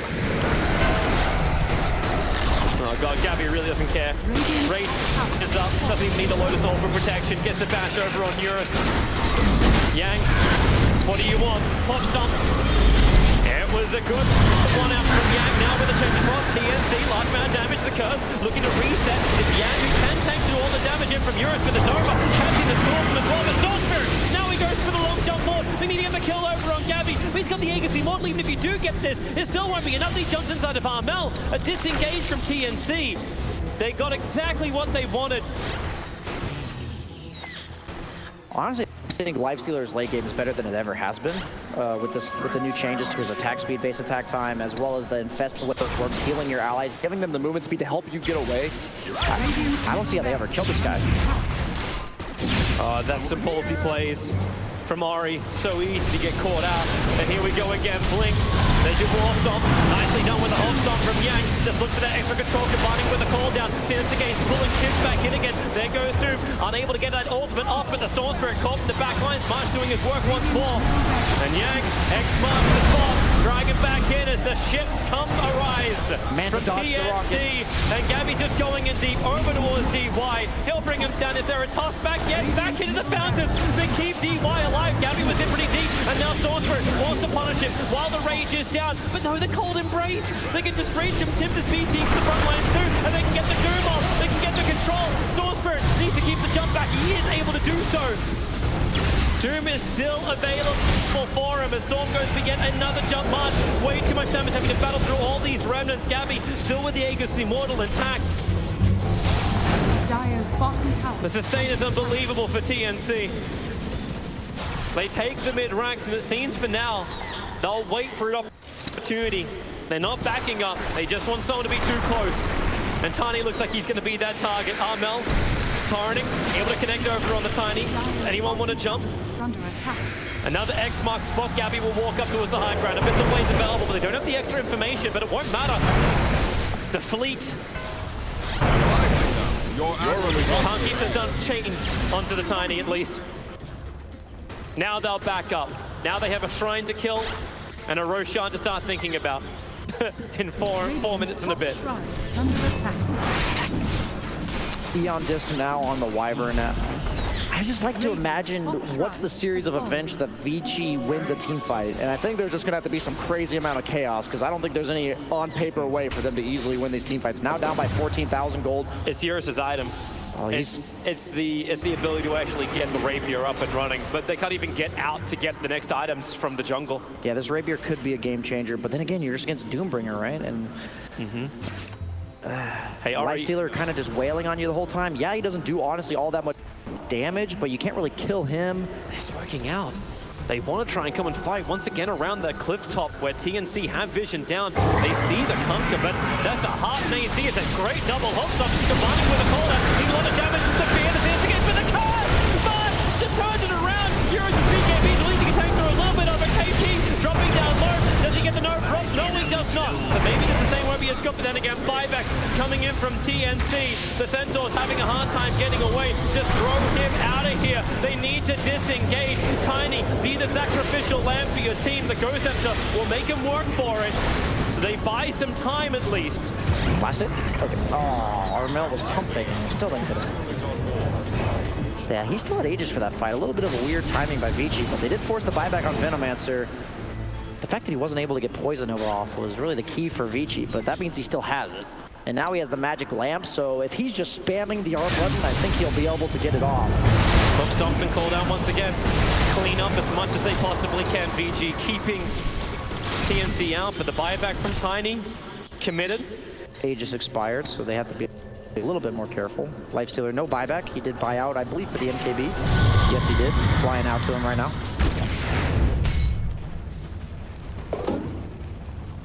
Oh, Spell Prism. Who's that good on? That's one of my favorite tier 4 items. Oh, he's holding it for himself. 4 mana regen. Reduce the cooldown time of abilities. Definitely way better than a Null Talisman, so I guess for now he should definitely hold on to it. 2.8 seconds on the Static Remnant. The push is coming once again from TNC. They look towards the top lane. They can always set up the perimeter. The vent. And they can be so far back. A Blink Dagger also flying on the courier for March. TNC smoke up a little bit before this, however. An interesting line being drawn by VG. They smoke up themselves. Radiant So this smoke gang from TNC is going to catch DY. Smoke breaks very early on. The quick blink forward into the War Stomp. And the rest of VG are getting the hell out of there. He does have buyback in 20 seconds, so if he's needed for the base push, he will be there. Radiant's Look at Gyrocopter. It's the only way he can get the Rapier. He had to go all the way to the Dire shop, but we have the Rapier now online for Eurus. No boots gaming, baby. Yeah. Radiant's bottom tower. He had to actually, did he have to sell it to get enough he did. money? And he kept the Titan Sliver. Well, this feels like a YOLO play for VG, but you said they needed some kind of surprise, some kind of chaos. The ball lightning forward, create more remnants, get rid of the creep wave. Now tossed back over towards Eurus. Gabby copying a lot of damage. He really wasn't ready for that. Invest forward, and they break him free. Ari has to ball lightning away. Lich has fought back, but that surprise factor, maybe now not there against TNC. That was so close, man. What was he, like 100, 200 HP? That was like one hit the Gyrocopter needed to get more. He's doing 141 plus the 445. Under attack. Now they come back in again, TNC. Now, blink, toss, they caught KP, perfect pop stop, but they don't get the kill again. Stormbrick has to finish this job. He's on 250 HP and they haven't got him. The Rockets. They're all flying forward, but homing missile, return 1, return 2. Storm Spirit. Oh no! Well, that may just be the game. Yeah, he has no buyback. Yeah. So Eurus, no pressure, but all the pressure. Well, another blink, toss forward. That's a little bit too far away. The curse is out. It's on the Gyrocopter. The platinum damage. March is not a healthy man, however. Nova, it's good from KP. He'll lose his life inside the base as TNC want to do their own disengage. PYW is giving the opportunities, even if it's not always perfectly coordinated with the War Stomp of Centaur. Toby, I believe when the Gyro has the Rapier, you want to ult the people next to him, not him. So I think that was a little bit of mistargeting by March there, and but you may can result see in what he's them actually thinking. holding here. Yeah, obviously he's going for trying to utilize the team fight AoE stun that sets up the rest of its team, but they've already used Doom, so they didn't have any really follow-up. Could buy Mjolnir if he wants to on Gabby. Probably going to save for buyback. Roche will be spawning sometime in the next... Oh, it will be spawning in 2 minutes, okay. So we watch this again. Storm Spear coming in hot. Yep, And the Centaur Stomp was so well timed, oh, to be what fair. a surprise. Tim's being the stun for TNC that sets things things up. Shocking. And he has the cleave talent now. Don't really know how much that does for him, but seems cool. Well, yeah, how long until Kunkka is like Kunkka's almost we may have our first 30. This has to is coming up on being the longest games. Today is already like increased our average game duration time for the entire tournament. Full nullifier on the Kunkka. He backpacks the Shadow Blade now. I'm not sure whether or not it's the team that's ahead being a bit more sloppy or teams figuring out the patch enough that they know how to come back. I think when I was watching the games at the start of the patch, it seemed like teams were kind of lost when they were behind. It seems as if these teams are coming up with ways to overcome a disadvantage. Tim's?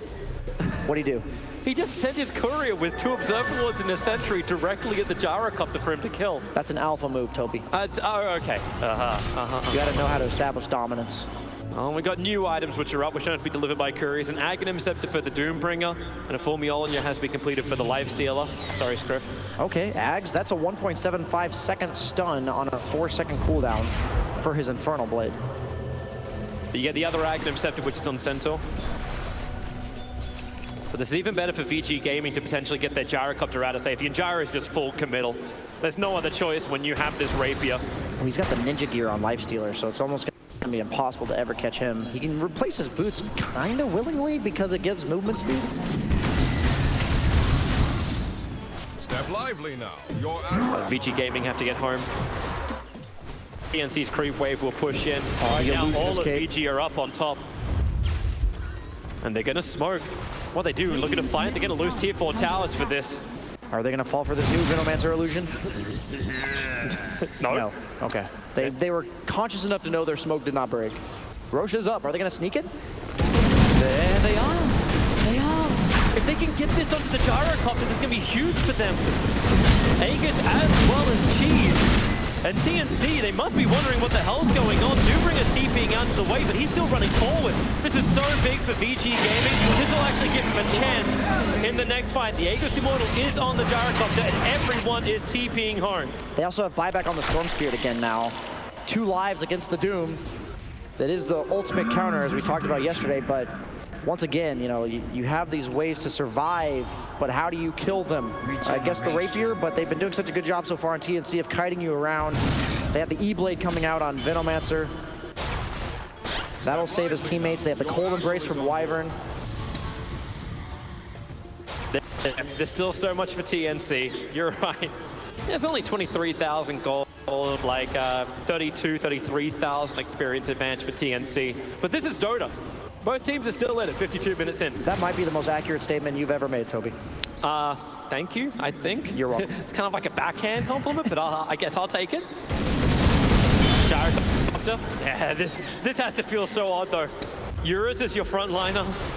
I get it, that he's your initiate, and he can be saved by Yang. But they're just asking TNC to initiate in. Lotus Orb for protection. Gale will fly forward. The torrents is done. Everything has just been changed. And he just, his first life. What was it for? The BKB is out from the Centaur. TNC ready to go. Curse out. This one's over on the Centaur. Eurus is killing off the Centaur. He needs to get this Aghanim ulti off, and they're able to do so. But where's the damage to the Gyrocopter? He got doomed up. Now Eurus, he needs to get to 3. The Nullify, he bounces back onto Armel. Plus the Chamber's doing work, so Ori can start jumping around, doing some damage. The buyback came in from the Wyvern. They just want to be able to disengage. Tiny will not be so lucky. But the Avalanche posse actually, oh, he kills off Tims! And he's still alive fighting, dead for 2 minutes. But the big core heroes stay alive, but it still costs them the Aegis, the Immortal.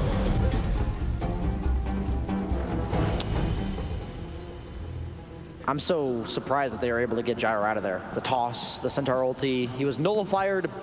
Doomed. Was he the best target to have on the front lines? I mean, you gotta kill the buildings with somebody. Yeah. True. That's the problem, right? I suppose you could just stay inside your base, but TNC will wait out the Aegis timing. He does have a lot of status resistance. The Titan Sliver plus the Satanic. The Doom didn't last all that long. So that is one thing they got going for him. And if he's able to get this Ag Scepter synth, he can have a 7th slot effectively. But what does he even put there? Double Rapier? But he's ways off that one. Yeah. Looking at a Bloodthorn. Armel can actually just sell his Shadow Blade and buy that. Well, yeah, he's still got money, he's still got surplus, but he'll still sell a Shadow Blade anyway. Step lively. Nowadays, you only Almost lose. level 30 Kunkka. Almost. We may have our 30. A Timeless Relic. 25% debuff duration, 15% spell damage. Not a bad item for Storm Spirit if he can fit it in. Maybe better than Boots. Or that 6-charge Bloodstone. That might be the lowest I've ever seen since the change where you only lose 3 rather than losing a third of your charges. That's a rough one. Definitely has not looked like that item has paid off for Ari. Yeah, he just played a bit too overly aggressive in the mid game and got himself caught out. And as a hero like Storm Spirit, when you're a hero that's difficult to catch and kill, the first kill makes it that much easier to kill you the second, third, fourth, fifth. How many times has he died? 8th time. I'm liking this pickup from KP, getting the E-Blade. So now with the low duration BKB, it's a 5-second BKB for Gyrocop. If you can E-Blade him as well, all that damage which he wants to inflict from the Rapier just counts for nothing. Level 30 Kunkka. Yep, it's all open. Now he just needs to buy the Aghanim to consume it. Honestly, that's a pretty game-changing item because it's unpredictable. You can't play around it. If you get hit, you get hit. And the AoEs are huge now. They do a lot of damage. These fights have just been totally predictable anyway, so yeah, let it go. Yeah, he's got no items to put in his inventory anyways. I think that's his natural recourse once he has that plus buyback. Yeah, just consumable items. And we have our game 4 minutes away from the hour mark as TNC. I'm ready for some tier 5 items. I haven't seen any You yet. think we're gonna hit 70? Yeah, there's a chance. We've gotten this far. Why can't we make it, Toby? I've been teased so many times this patch. It's true. Buybacks are coming up as well for most of these teams. So even if you do take one fight, it probably still won't be enough. I think the only thing that's really going to mess up VICI Gaming is if the Gyro dies and gives the Rapier over. Like, that's kind of when all their damage is gone, and that's kind of it. They do have this Kunkka where if he gets that Rapier, So they give so there's the Lincoln Spear on the Gyrocopter. He's trying to consume the Aghanim to open up the Titan Slither slot. he's gone for no buyback.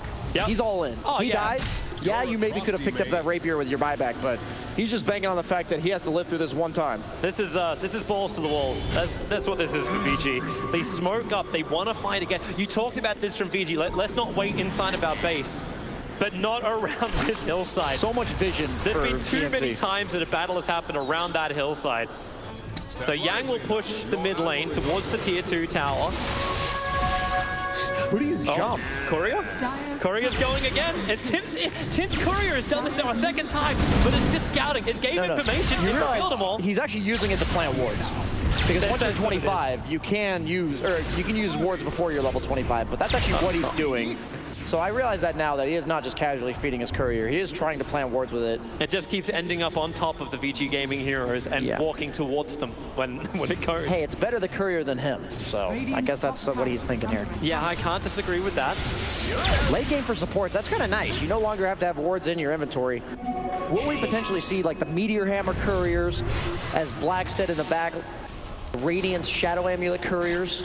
Will we get to see some funny stuff this game? It's a Venomancer enhancer. Everybody gets some runes. So Roshan may respawn in 1 minute 40. VG Gaming still are looking for a fight while Wyvern doesn't have his buyback. Storm can clean the waves up quite easily. Radiant are scanning. KP wants to say hi. Vision game on the northern side for TNC is very strong. It's kind of like the same for VG on the southern lanes, but that's just so they can get some access into their own jungle. This might be the first third Roshan we've seen as well. Yeah, I was actually asking Shiva about that earlier, like during our first series. Like, could we actually see our first third Roshan? Yeah, last patch it seemed like an everyday occurrence to see 3, 4, 5 Roshans, but not so much now. Oh, that's feel like such bait as well. Yang walking so close to TNC, but they still don't feel like they can go for it. Just go on for the Venomancer. Like everyone's doing Aghanim Scepters as well. Armel's got his lined up to do so. Oh, Yang. They get the X mark to spot. Torrent combination won't be absolutely perfect, but the stuns around. Centaur down low, but not low enough. A 4-star up, and you can see TNC, they're poking the beast until the beast shows its teeth. These late game Glimmer Capes, none of the cores have slots to have detection. So both teams, unkillable unless Jim from the Wyvern's in range, or maybe the Sentry from the Lich. Both teams have very limited detection. It's really a shame that Lotus Orb can't continue to bounce abilities back. Like the homing missile, like it just got sent back. The Gyrocopter will Lotus Orb him up and it just dies as opposed to returning. That's a nice play for Ori. How to grab an outpost, ball lightning almost the entire length of the map. Yeah, that's not a negligible amount of XP at this stage in the game. He has the Timeless Relic himself. He did replace the Spell Prism, who he gave to Tiny. Couriers are also now shopping at each other's shops. We are in the final stretch, the last 10 minutes. It's an E-Blade for the Tiny. You just want to see this enemy. So what do you want to see? What's the #1 item for I want to see the enemies? fallen sky, man. I want to see some people turn into meteors. Okay.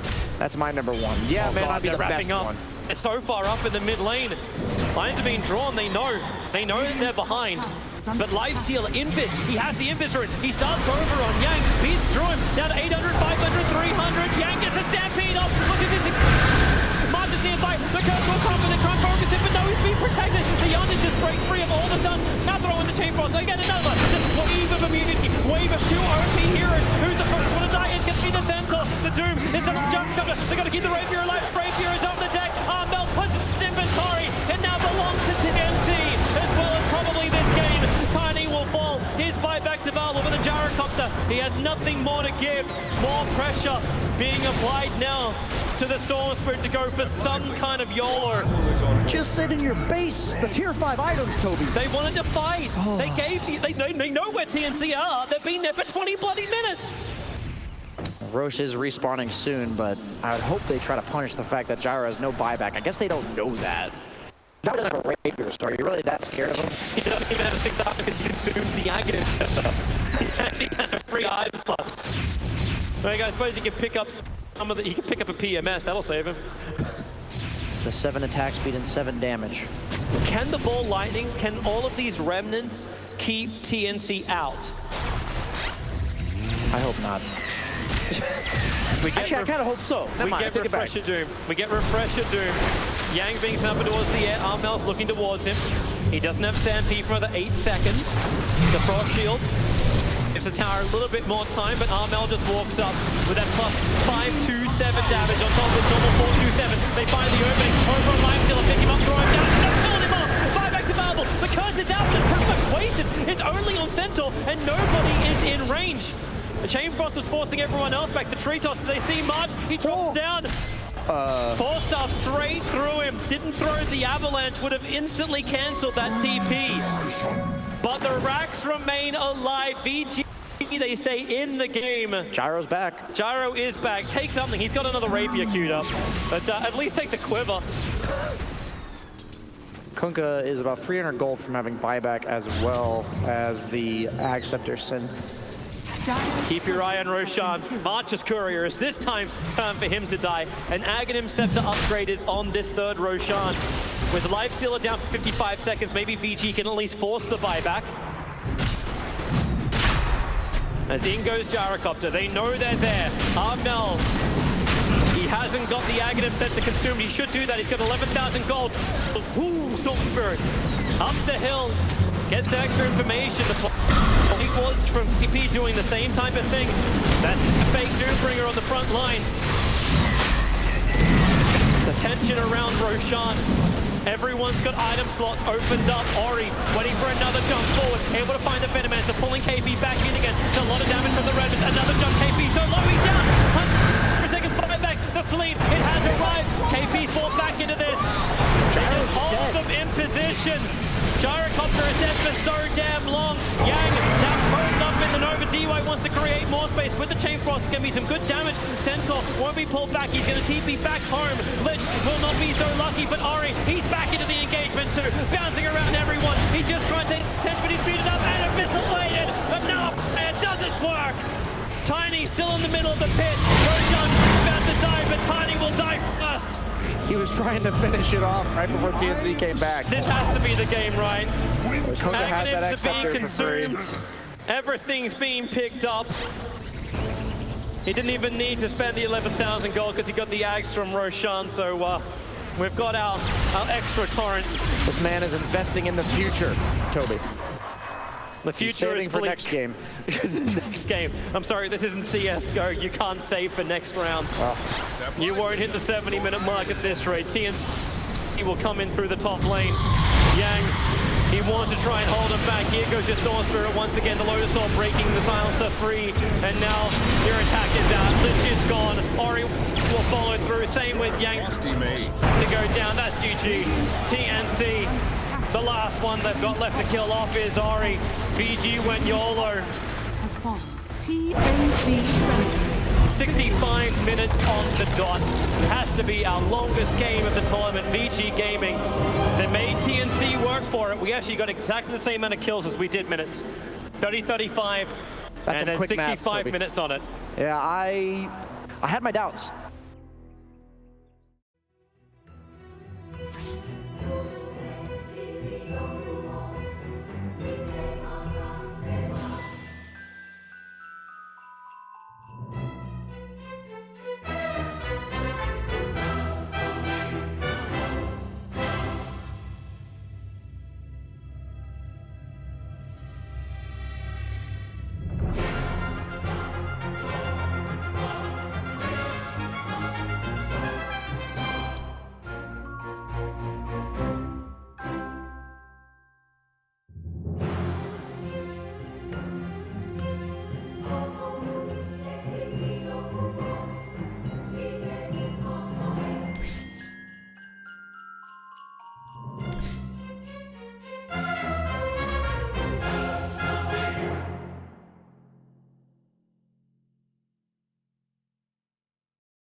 Damage.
TNC Predators turn to ban.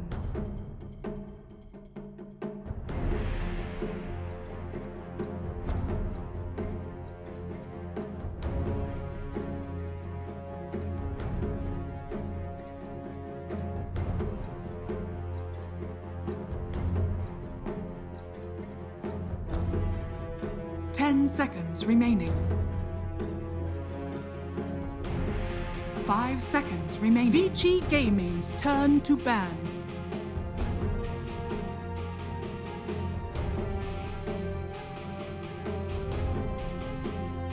TNC Predators turn to pick.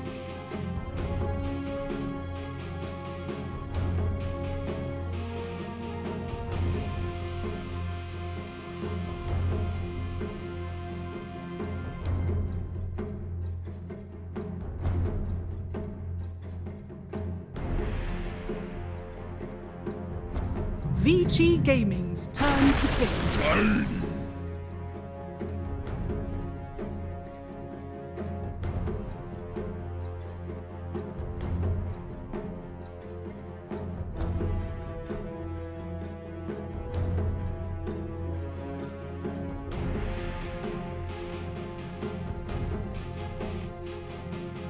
Seconds remaining. 5 seconds remaining. VICI Gaming's turn to pick. Vengeful spirits.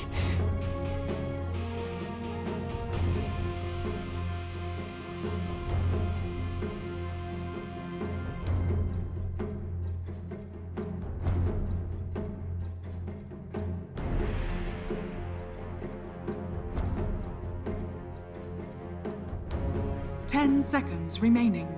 TNC Predators turn. Venomancer.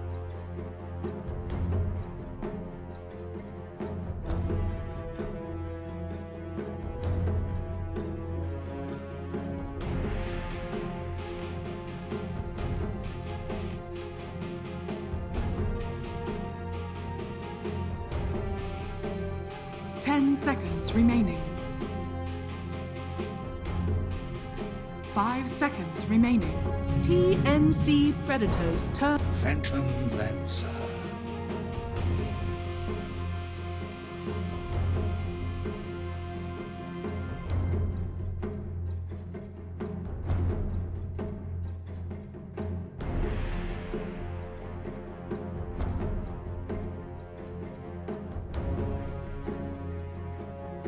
Seconds remaining. 5 seconds remaining.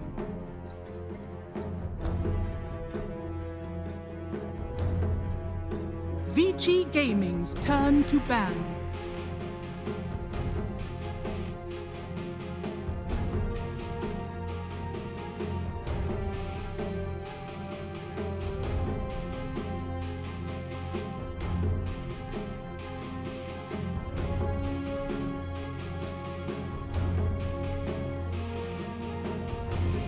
Seconds remaining. 5 seconds remaining.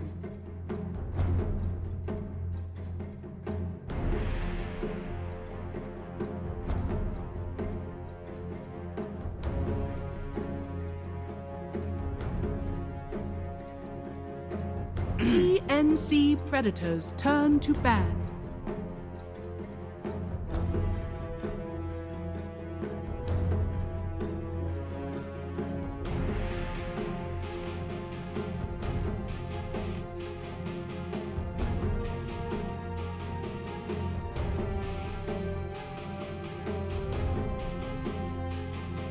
Seconds remaining. 5 seconds remaining. VICI Gaming's turn to ban.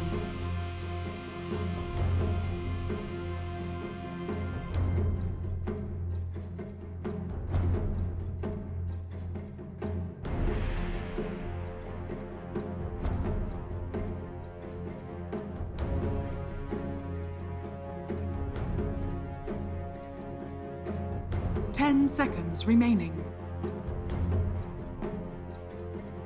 5 5 seconds remaining.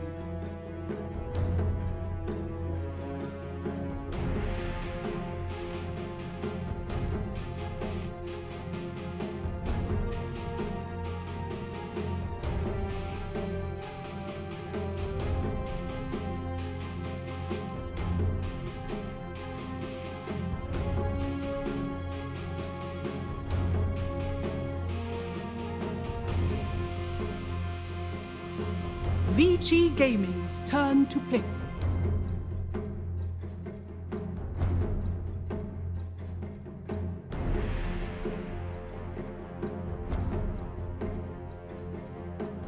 TNC Predator's turn. Earth Shaker.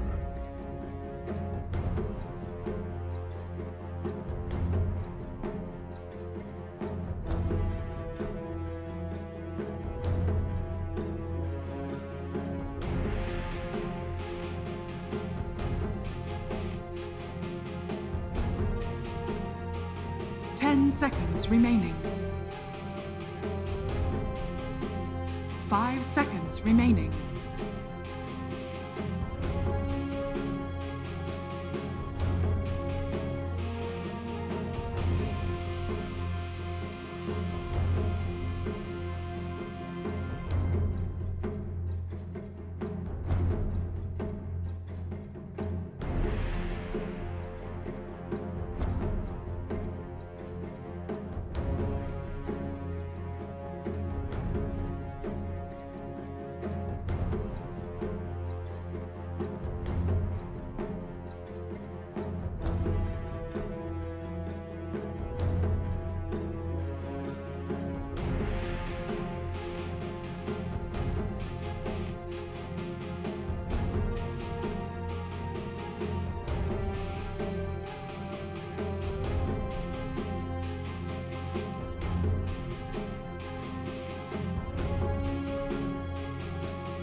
VICI Gaming's turn to pick. Lich.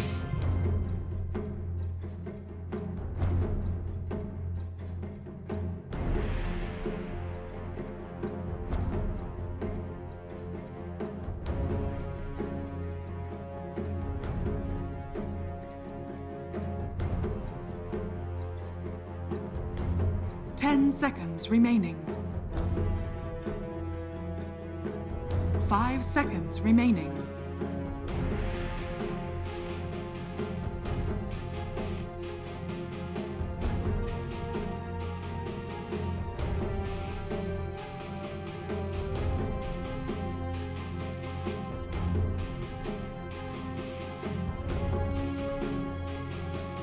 TNC Predator's turn. Morphling.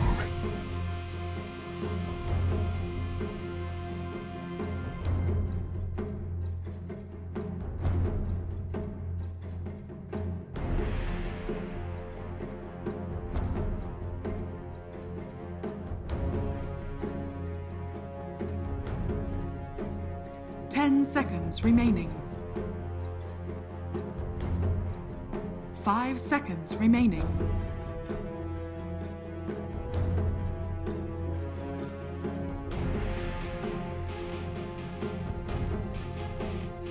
VICI Gaming's turn to bat. Puck!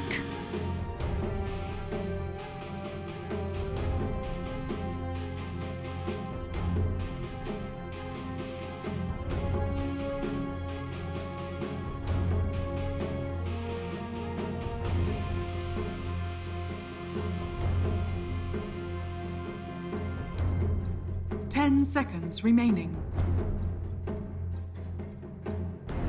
5 seconds remaining.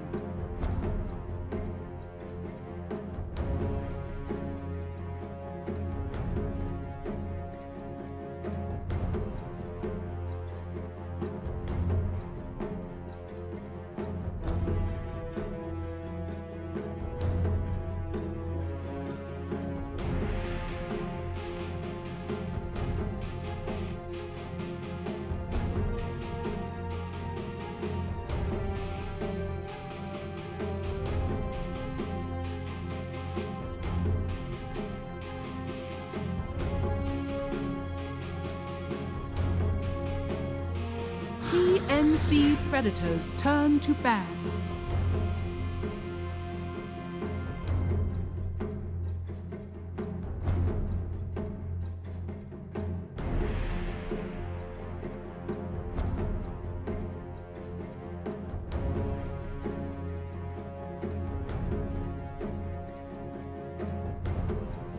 Ten seconds remaining.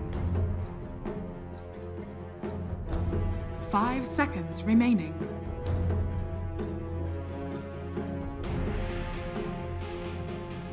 TNC Predators turn to pick.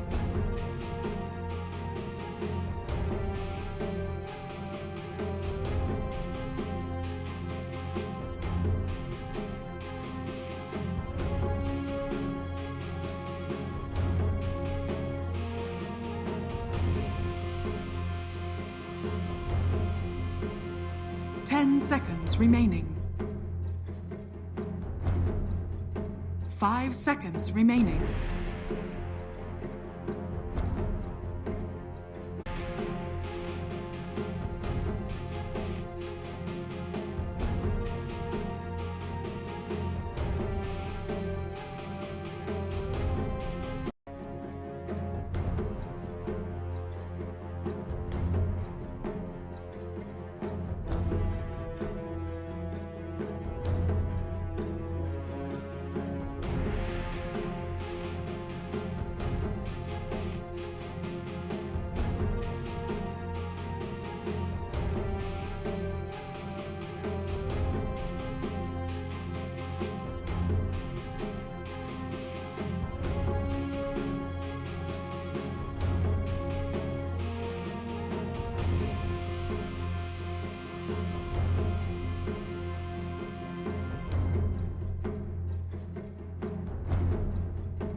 Prepare for battle.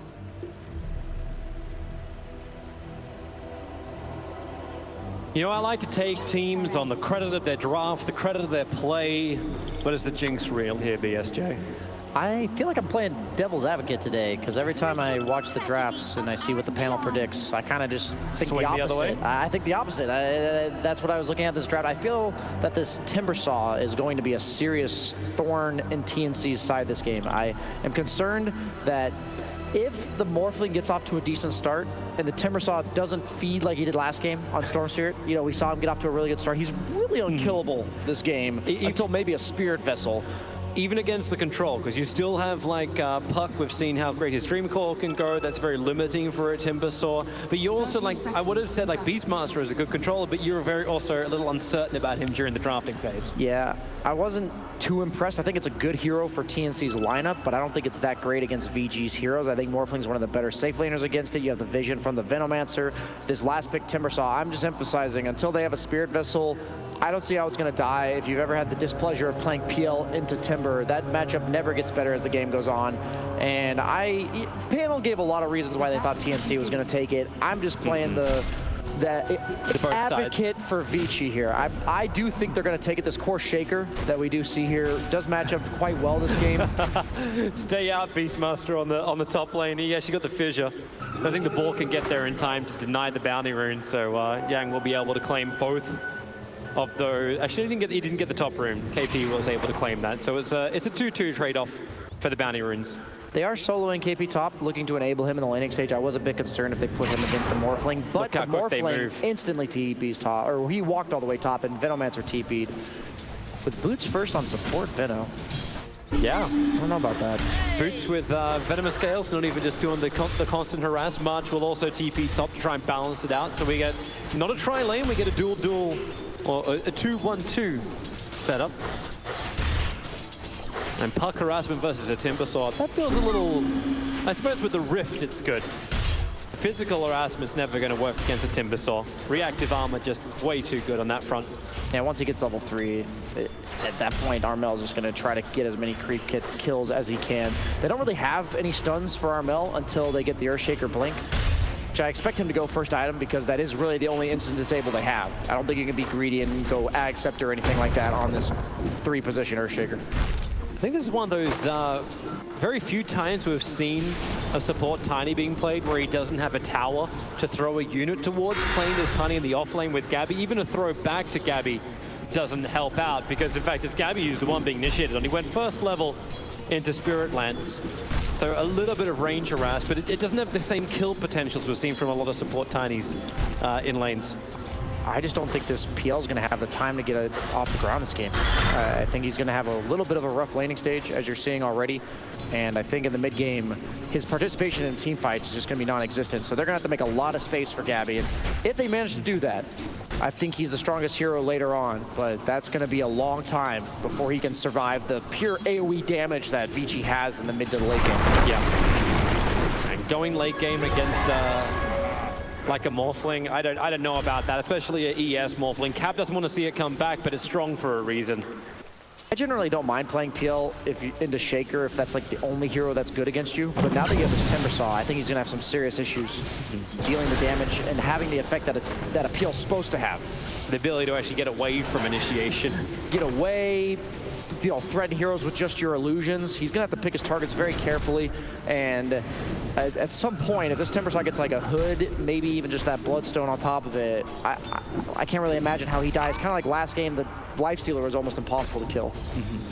We're definitely going to have a lot slower on the kill rate. Tim's, he was trying it. You miss every toss you don't throw. That's very true, but he's not going to throw another one for a while unless he consumes a mango. But this is allowing DY to get the lane pull off. With a wave of terror, you can throw your avalanche out. So now Tim's, Yang turns around. He's got both Fissure as well as the totem. So a large amount of damage into Tim's. A little bit more attack, but he can't close the range. Yang's got nothing more to give, but he didn't have that level 3 just yet. If he did, Aftershock would have locked Tim's in position. Cancel everything you can. Toss him back in once more. Tim's is now down to a Wind Blaze, and that's everything he's got. So Initiation Sun from DY. Yang once again with a Totem Sun. That'll be enough. DY stays in range for his attack, and First Blood goes the way of VG Gaming against the dual off lane of TNC. I think KP's also in a lot of trouble up on top lane. Hit by Gale, slowed by Sting, and his wildlife can't help him enough. And Morphling's getting the start he needs. All the TNC cores are getting farmed, but they are losing by about 10 CS on the side lanes. And the Puck is slightly winning mid. That's kind of just a trade lane. Oh, Arch is on bottom. They got 3 heroes on bottom lane now. I don't know exactly what this can achieve. PL doesn't have a lot to work with. Oh, top lane, KP got galed. Barely clipped him, PYW did. You just brought an extra support to the bottom lane, which means your Beastmaster is gone. Really good punish by VG, immediately recognizing March's rotation, knowing that this Beastmaster is alone. Seems so easy as well. Oh, wow, he actually all jumped in towards the mid lane. Timbersaw and Puck dropping each other very low, but Timber's fine with this. Double Bracer. Double Bracer, 18 charges on his reactive armor.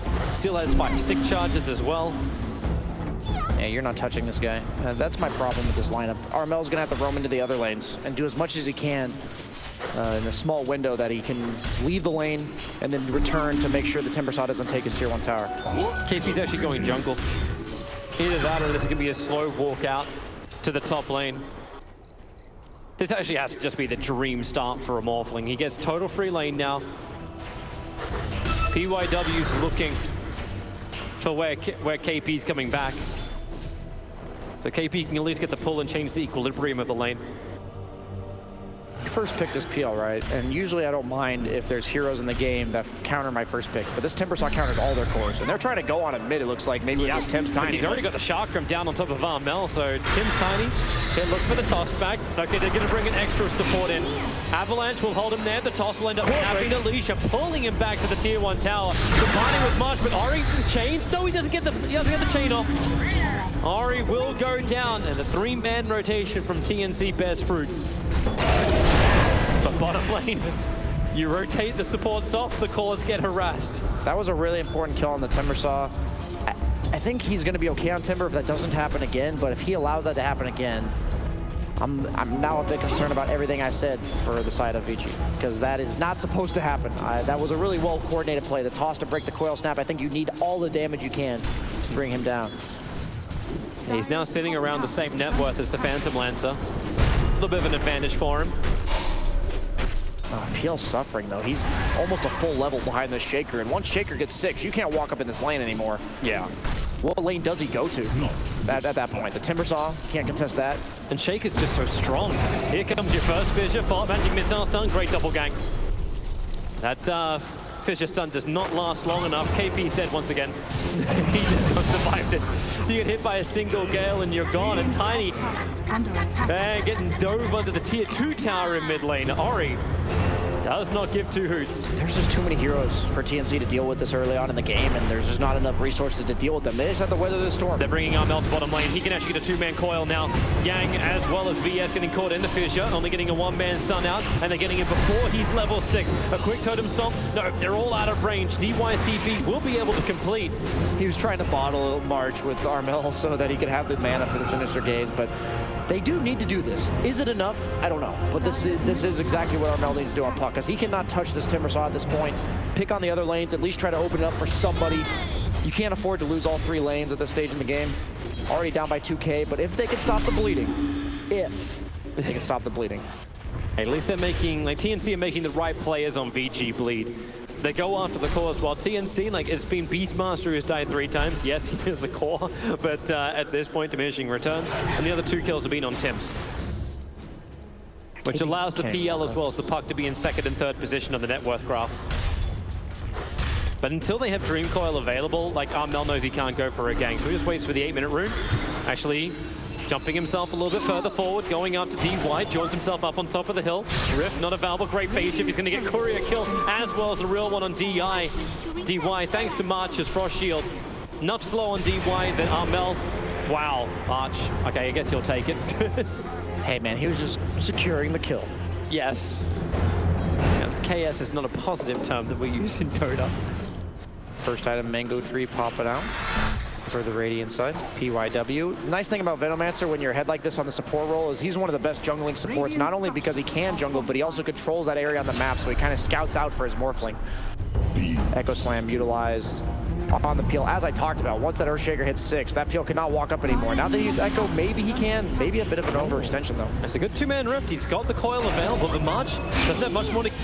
A nice phase shift, gonna dodge that magic missile. Easy for those projectiles. Oh man, the stomp from Yang actually hits him with the enchant totem with a follow-up Fissure. March will lose his life. Tims, he was coming in quickly too, so March and DY being traded out. The VS illusion forcing Armel away, because VS, even in death, you say she is vengeful. I see what you did there, Toby. Yeah, I didn't want her. Yeah, I didn't want you to either, but you finished your sentence. Oh. Ori has Arcanes. Tims knows that Ori has dove a tier 2 tower previously looking for these kills. And Ori's got so many trees to use. Level 2 Timber Chain, Chakram, Tim slowed up and easily whirling death down. That's just the easiest kill that Ori could ask for. Yeah, this is all you could do. Trying to draw the creeps off the tower and slow down Ori's taking of this mid tower. Puck doing all he can on the map, but These strength tier 1, man. Yeah, like, you can't touch this Morphling at this point. His start is too good. Already working on that Lincoln Sphere. Earthshaker's got double bracer. They're looking to maybe catch this puck, but that is a tall task. I think they're just going to be content with the outpost. DY is going to be able to connect the Fissure. Follow up. PYW already hit him with the Gale. So puck will tick out no matter what. Into the right. It's a good 3-man avalanche with the Nova. It feels just as good. Can Presenting on all of TNC, Beastmaster will fall. Tims, he's actually channeling for the shrine, but DY will swap him out. Cancels in the last second. Swap him again. Well, you want to come back into it's back towards the Plague Ward. Venomancer's down. Tims, I want this. 3 seconds, 2 seconds. Fisher will put him down. He was on the home stretch, Toby, but he did not bring it home. And feeding galore going on from TNC. Yeah, Venomancer does go down. March actually died to Ori in the mid lane. Yeah, he doesn't even go hood this game. He's just going for the double bracer into the Bloodstone straight. One of the heroes that's very happy with the patch change to put Kaya as a part of Bloodstone.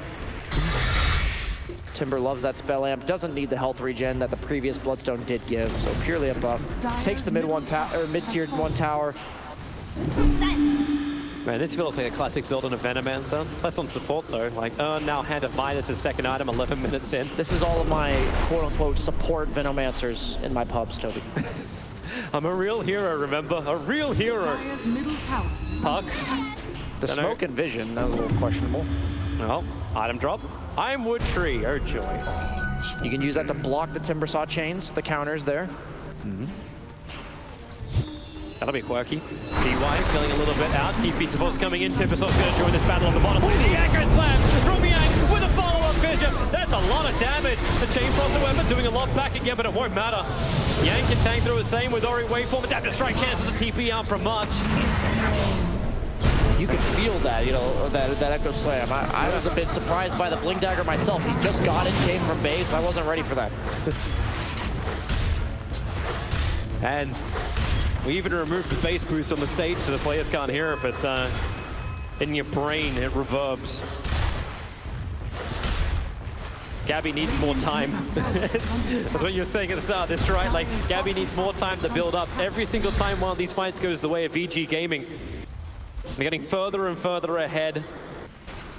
Ori now has the full Kaya out from the courier. This is 12.5 minutes in. At what point can you fight on field, though? You're just against so much AoE, so much. They're setting a trap. Smoke up from KP as well as Tims. They wait on the high ground. Morphling and ES both coming this way, both with Blink Daggers available. VS will make the play too. Tims stunned up straight away. And then the blink down. Yang, Totem stun into Fisher follow-up, but they got something else. They've got Swap available from DY. Combining with the Magic Missile allows Eurus to come in. A quick toss up. DY, that's not where he wants to be. This could be a kill for Gabby working with Armel. In fact, it's Armel who will claim it.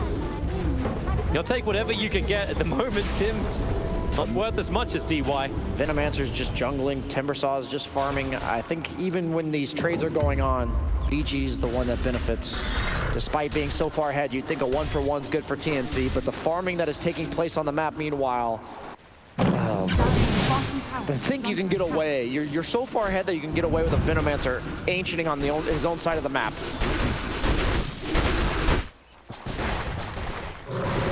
I like how Gabby tries to attack into Eurus, and I don't think Eurus even really wanted to blink for it. It gave him a little bit of respect and bounced off the lane.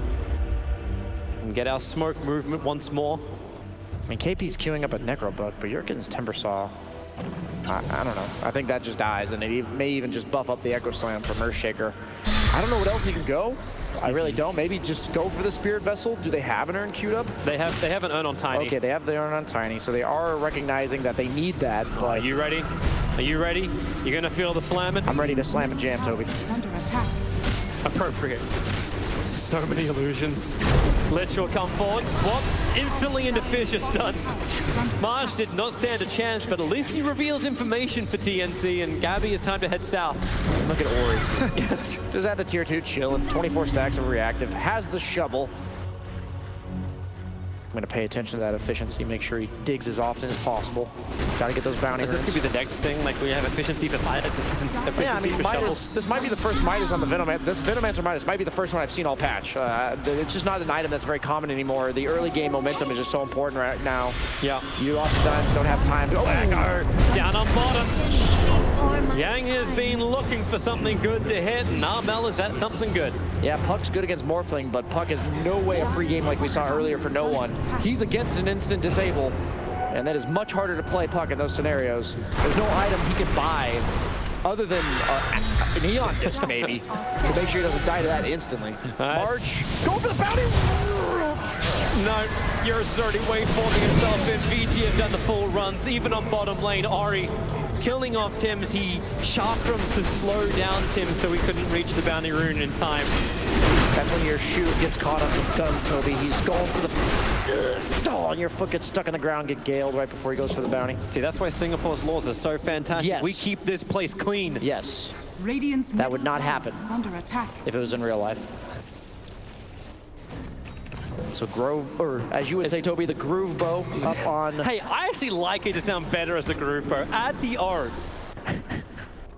I think he's probably going to give that to Puck, but... This is the Austin Powers item of Dota. This Timbersaw already has a Bloodstone 16 minutes in.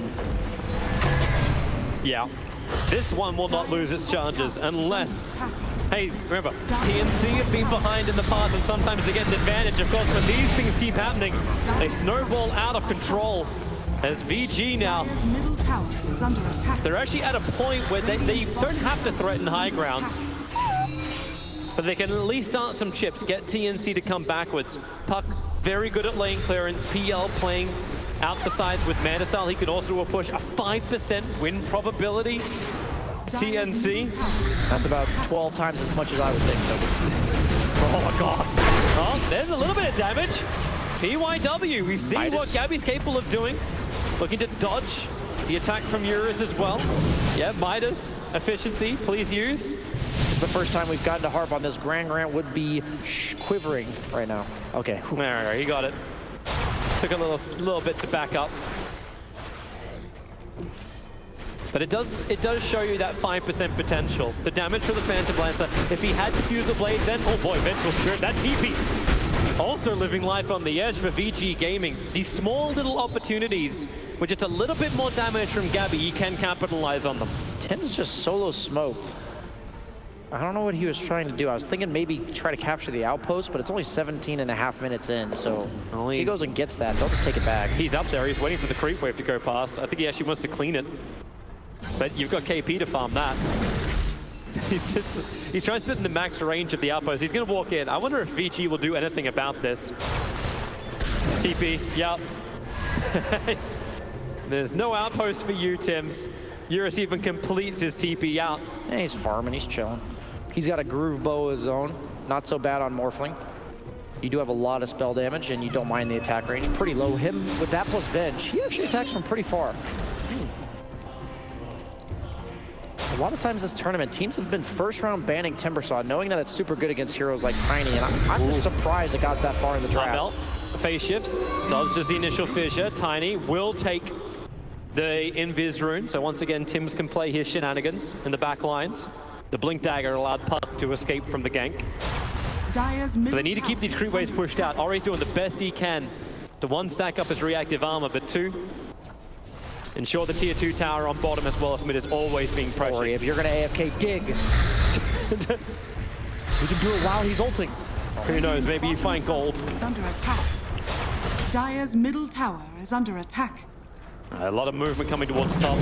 TP's over towards the shrine. They want to try and kill off Eurus. Tim's is going to be here. The Avalanche. They've also got the Ponzi net available, so they can try and hold Morphling in position, breaking that Lincoln Sphere, allowing for KP's roar. But Eurus, he just starts strength walking up, still has 180 HP. Waveforms up to the rest of his teammates. Up on the hill. We are wave TP away to safety, but it's, hey, space created for Gabby to take the tier 1 tower on bottom lane. You just invested everything to kill that guy, and you can't kill him. It's only going to get more difficult. And you're going to lose your Lich. But it's buying time for Diffuser play. That's why it kind of feels like TNC at least understand that if they can get it, fantastic. But right now, I don't think they can get kills without the PL, at least ensured kills without the PL. I don't know if it's ever going to get better for them, Toby, but they definitely can't do anything right now. And they know that. So that's what they're trying to do, is buy as much time as possible. You got VG Gaming pretty much grouping up as 5 together. So like, as far as efficiency across the map goes, the advantage is starting to plateau. Like, it's not rising for VG Gaming, it's remaining constant. I don't know, man. This Venomancer has a GPM talent, a Philosopher's Stone, and a Midas. This is a 4 position, excuse me, Venomancer. He's going to have Greaves coming up in the near future. You'd think it's going to be a ways off for a support, but he is farming all game. If you have not been watching this. It's a 20-minute Ags as well on ball. With the Lincolns. With the Lincolns. And double damage rune to help take Roshan. Everything's coming up, VICI. Yeah, you know, that tree has presence near. Why not just drop a nice little present in the river? Radiant are scanning. They're waiting for a gank on bottom lane, I think, TNC, but it's not going to come.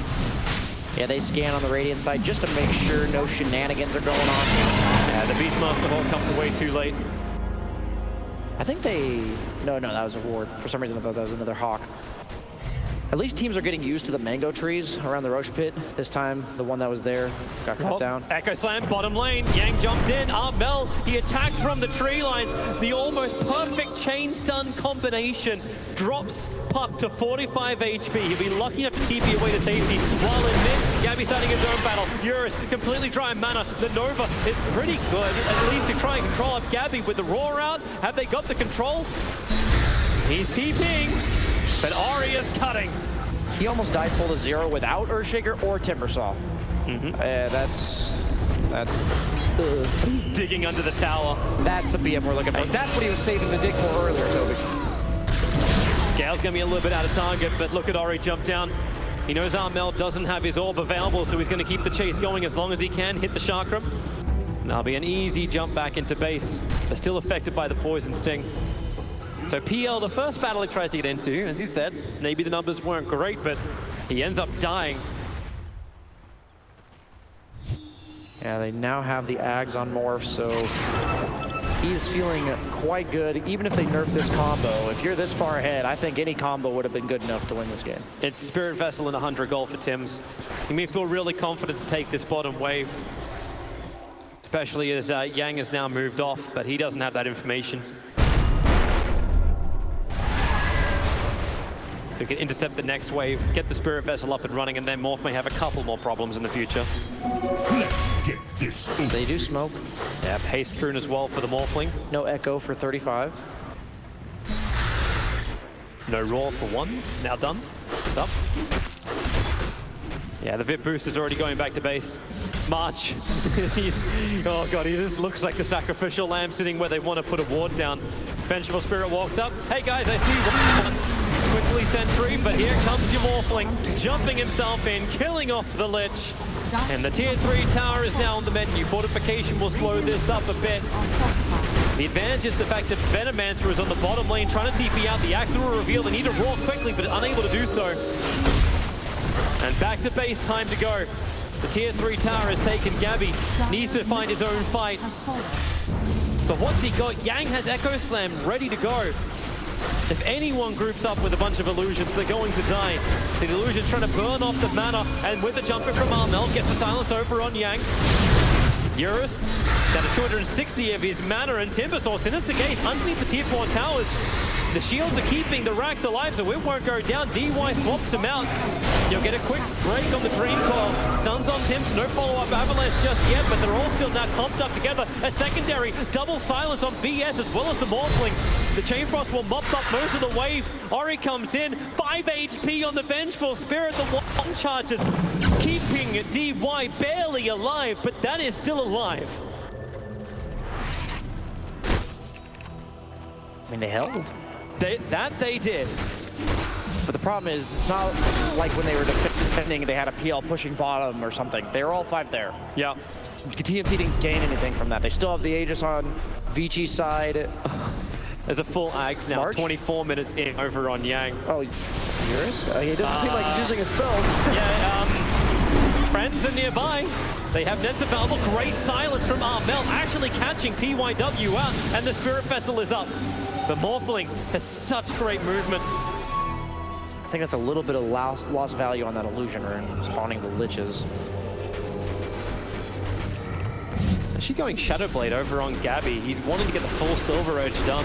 They need something against the Timber, so yeah, makes sense. It also lets you go on the Shaker because when he Echo Slams, his Aftershock is disabled. Armel, be very, very careful. He jumps in, cleans up the wave. The attack on phase, combining with Maelstrom, does mop that up pretty quickly. Beastmaster Hawk also scouting out Yang. Middle tower The is smoked up under attack. ES, not visible to anyone, but they look to the Phantom Lancer on top lane instead. They have the TP outpost towards the vision. shrine. He doesn't even stick around to grab the bounty rune. Blink forward, great doppelganger, dodges one. The jump fall, there's only illusions, so the mana will be burnt off Yang pretty quickly. There's going to be a consistent problem for him. They're all grouping up. Observers and sentries is better vision for TNC. Looking for the raw. KP fighting it over on Yang. They have to get that dream call out. Now finally will happen. Lich dies, but the buyback's going to be there. Good Venomancer ultimate too. But they finally get the kill over on ES. Morphling affected by the Spirit Vessel once more. Beastmaster almost AFK in the trees, waiting for the right time to fight and let the rest of his team do the work. The phase shift split attack really hurting Venomancer. He lost He'll drop this 12. There's not enough mana, and they actually will start to go down without their second life. How much have you really got left in the tank? Timbersaws on the front line. They want to catch out the Morphling. He wavebombs and TP's out. He's out of range of any other control. But the same can't be said for Ori. He can kill off Tiny. Chains over towards the tree line. Over back towards safety where there's vision.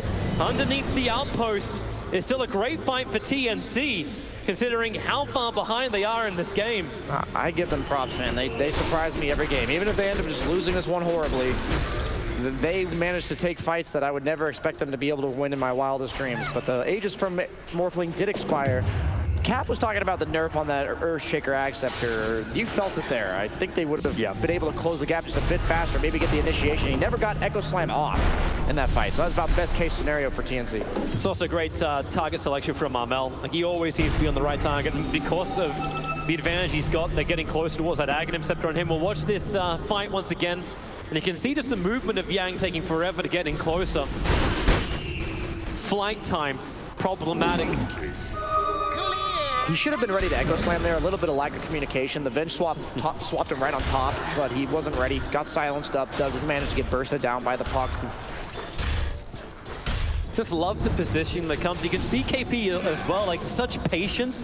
Like, yeah, he's in the trees at the moment, but he didn't just throw the roar out. They weren't just looking at the Morphling. They knew the target they wanted to close. It was the ES. We'll come back live as Gabby going on to Venomancer. There's no Nova available. He'll be swapped back out again, but the root locked in position, but there's no one to chase across the river. That's a little scarier. Tiny is out of Spirit Vessel charges. That's the main way that they kill this Morph and or Timbersaw. He does have the Lotus Orb on Timber to deal with it himself, but if they get these BKBs on the Earthshaker, and they already have it on the Morphling, I was like, oh, maybe they can kill him one more time. VS is coming in closer again. Observer Ward and Sentry being placed down because couldn't get the PL illusions over in time to de-ward those ops. But they won't last long if TNC can come out of their base. He did commit to the Shadow Blade, so he is going for the Silver Edge. Spider legs on Tiny, not that bad for him. His maneuverability in fights. Maybe even around the map too, it'll help him cut waves a bit better. Can Ori really force down these lanes? I'm starting to wonder, like with Puck having the Aghanim Scepter, so even coming up high ground is a little bit riskier, but it's the Maelstrom with the phase shift, like with the Rift attack. Top shrine has fallen. Sorry, with the phase shift attack. Like, how do you keep your creep wave alive long enough? I think it's about getting this sheep stick that he's queuing up on the Timbersaw. I think once you can threaten the puck, then it's different. But up until then, it's going to be a bit difficult because their only real catch is is nice the for Echo Eurus. He's jumping around. He knew the Tims was nearby. Tims was despite like 3 more TPs are coming in, but they only required Ori. That's a heavy commitment. Gabby was in the neighborhood. And now Gabby may want to get the hell out of there. Observer and Sentry lets him play under good vision. Will doppelganger himself down. The illusions will all run the way towards VS. It's a good thing Shovel doesn't cost any mana. Just, we can all at least get that one out. Bounty Root. Oh, Bounty Root, 90. And the Orb of Destruction. I am liking this from Gabby. Like, he could have just jumped away, he could have just TP'd out, leaves the illusions, soaks up the wave a little bit more. Just wants to make sure the VG Gaming have to play on the polar opposite side map to where they want to be. But they go towards Roshan, so second Roshan, 29 minutes in. Look at this Venomancer, man. He has stacked Greaves, Midas, queuing up the Crimson Guard. This PL is just going to do so little damage in these fights. Radiant's top tower is under As long as he can burn the mana, it still feels like he's going to do the job. We've seen Puck take up the mantle of the damage dealer. This is true. It's going to take them a while to deal the damage they need, so they're just going to have to play these fights very patiently. on the side of TNC, because if they get caught by an Echo Slam at any point, they will just die almost instantaneously. Regeneration. Casual regen, not even really required for the ES. Trying to build into his own BKB. Gabby, there's an observer wall he's walking directly under, in fact standing still under.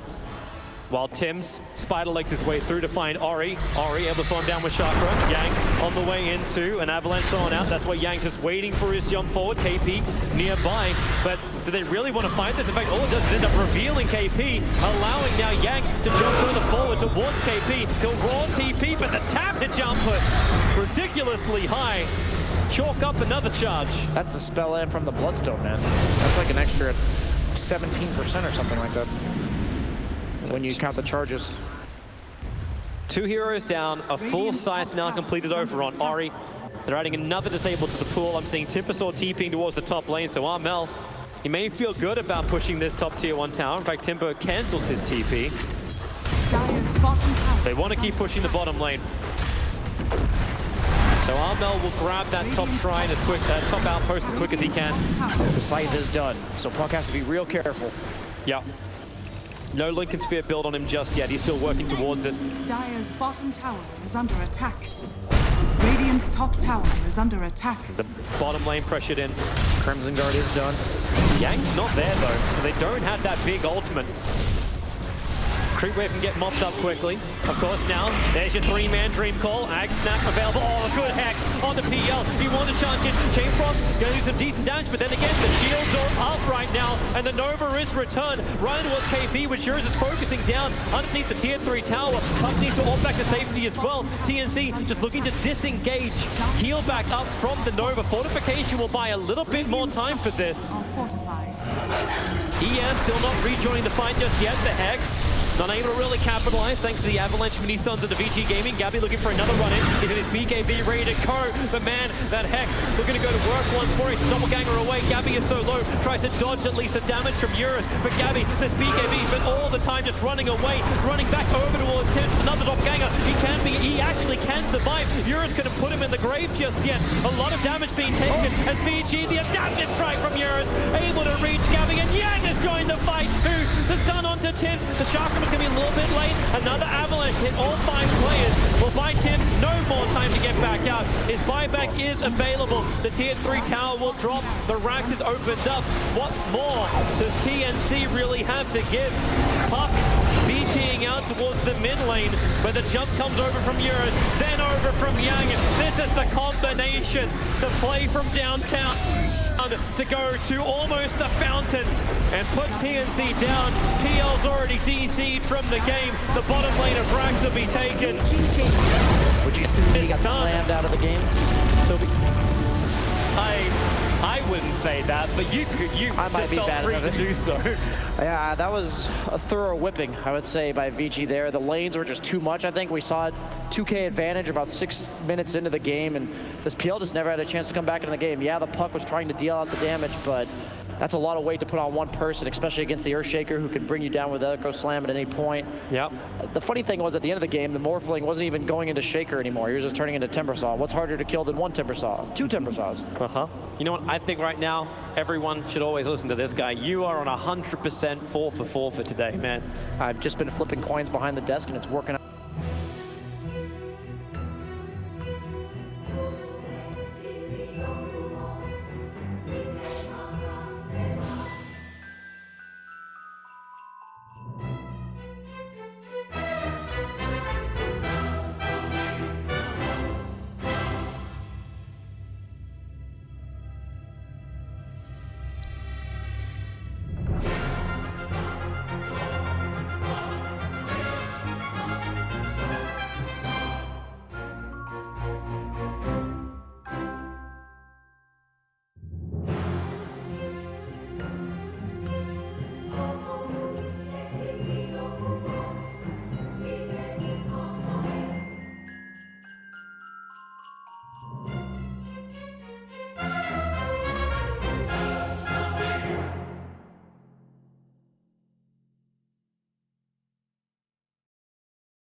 Defend!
TNC Predators turn to ban.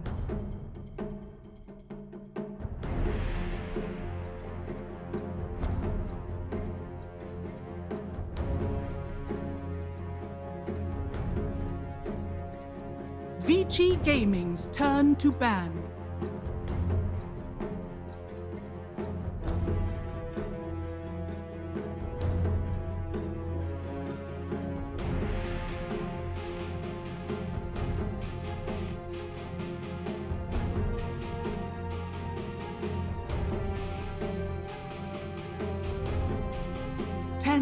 TNC Predators turn to pick. VICI Gaming's turn to pick. Treant Protector.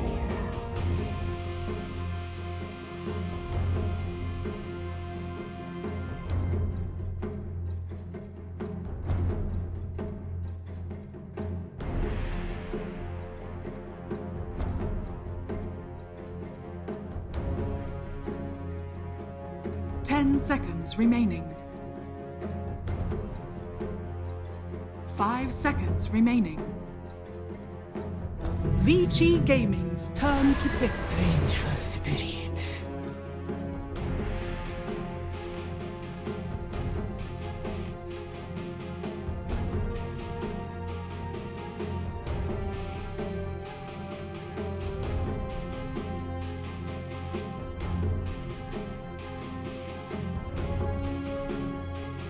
10 seconds remaining. 5 seconds remaining.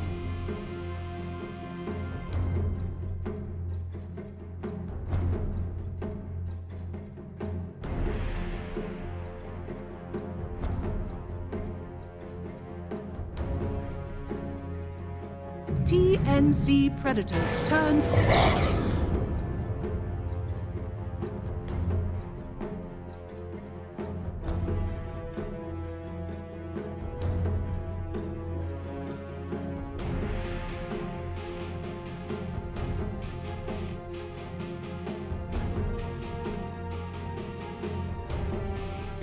Ten seconds remaining.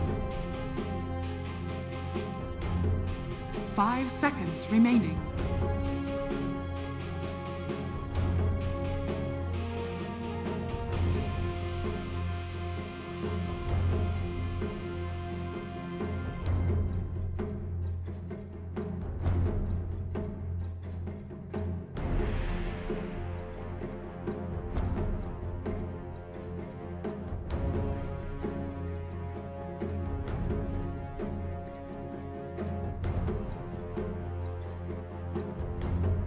TNC Predators turn. Morphling. VICI Gaming's turn to ban.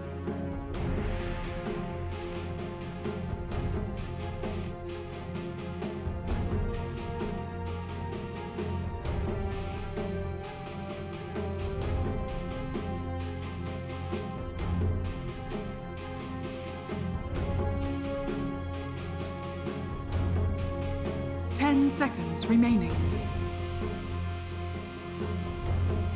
5 seconds remaining.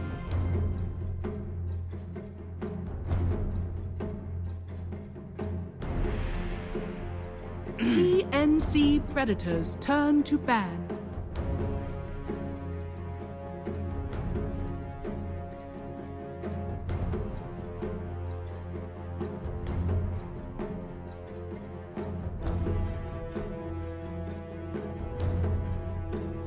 VICI Gaming's turn to ban.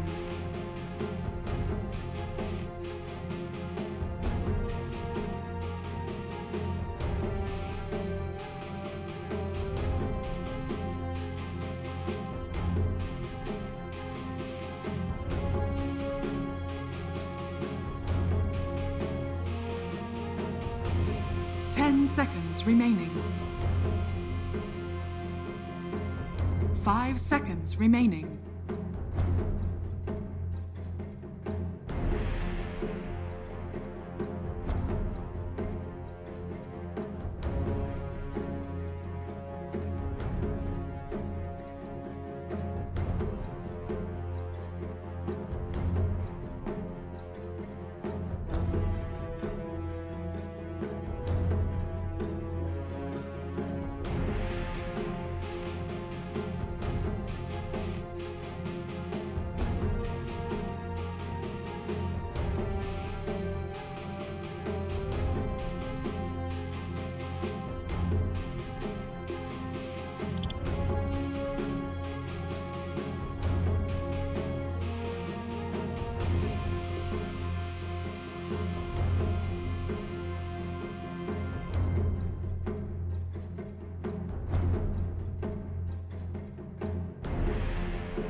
VICI Gaming's turn to pick.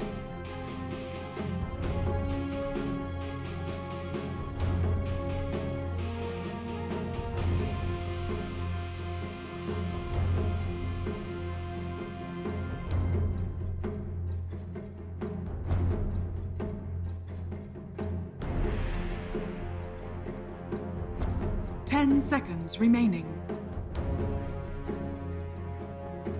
5 seconds TNC remaining. Predators turn. Disruptor!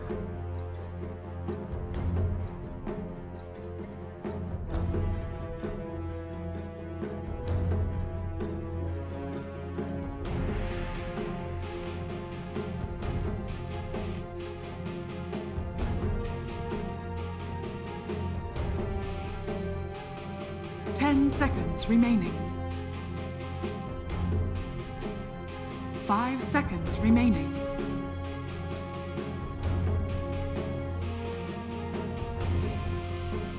VICI Gaming's turn to pick. Brewmaster!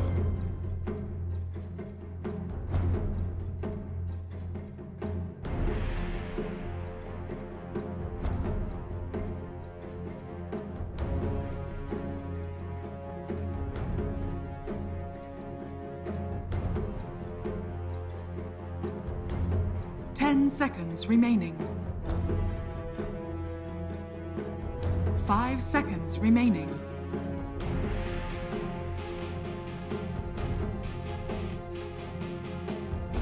TNC Predators turn. Slark.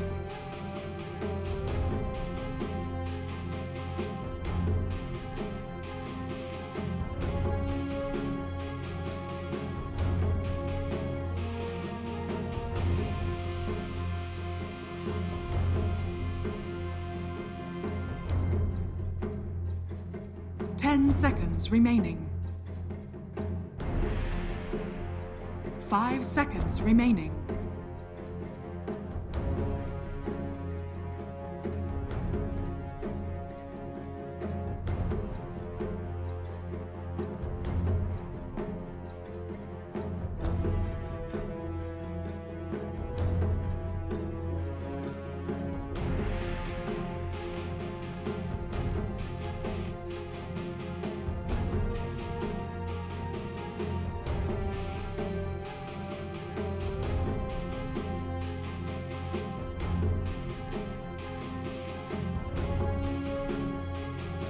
VICI Gaming's turn to ban. The sack.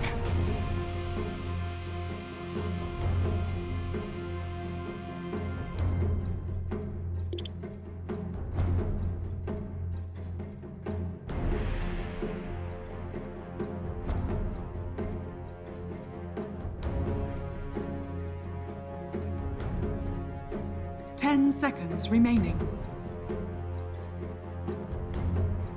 5 seconds remaining.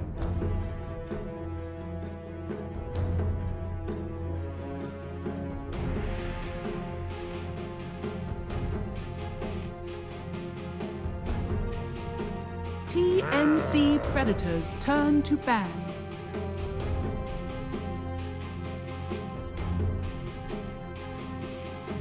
TNC Predators turn to VICI Gaming's turn to pick. Grimstroke.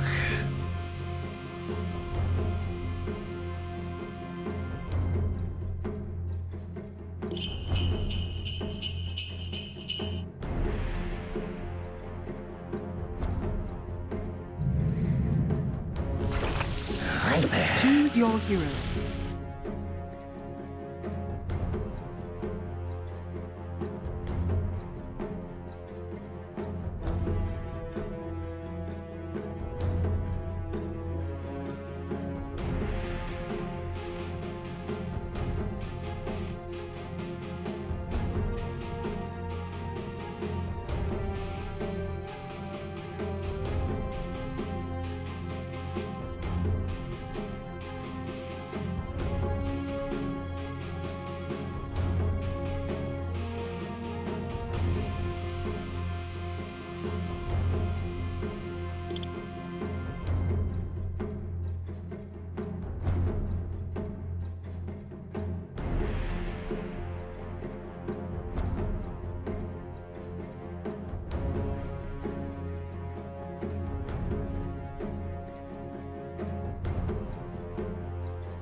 Prepare for battle.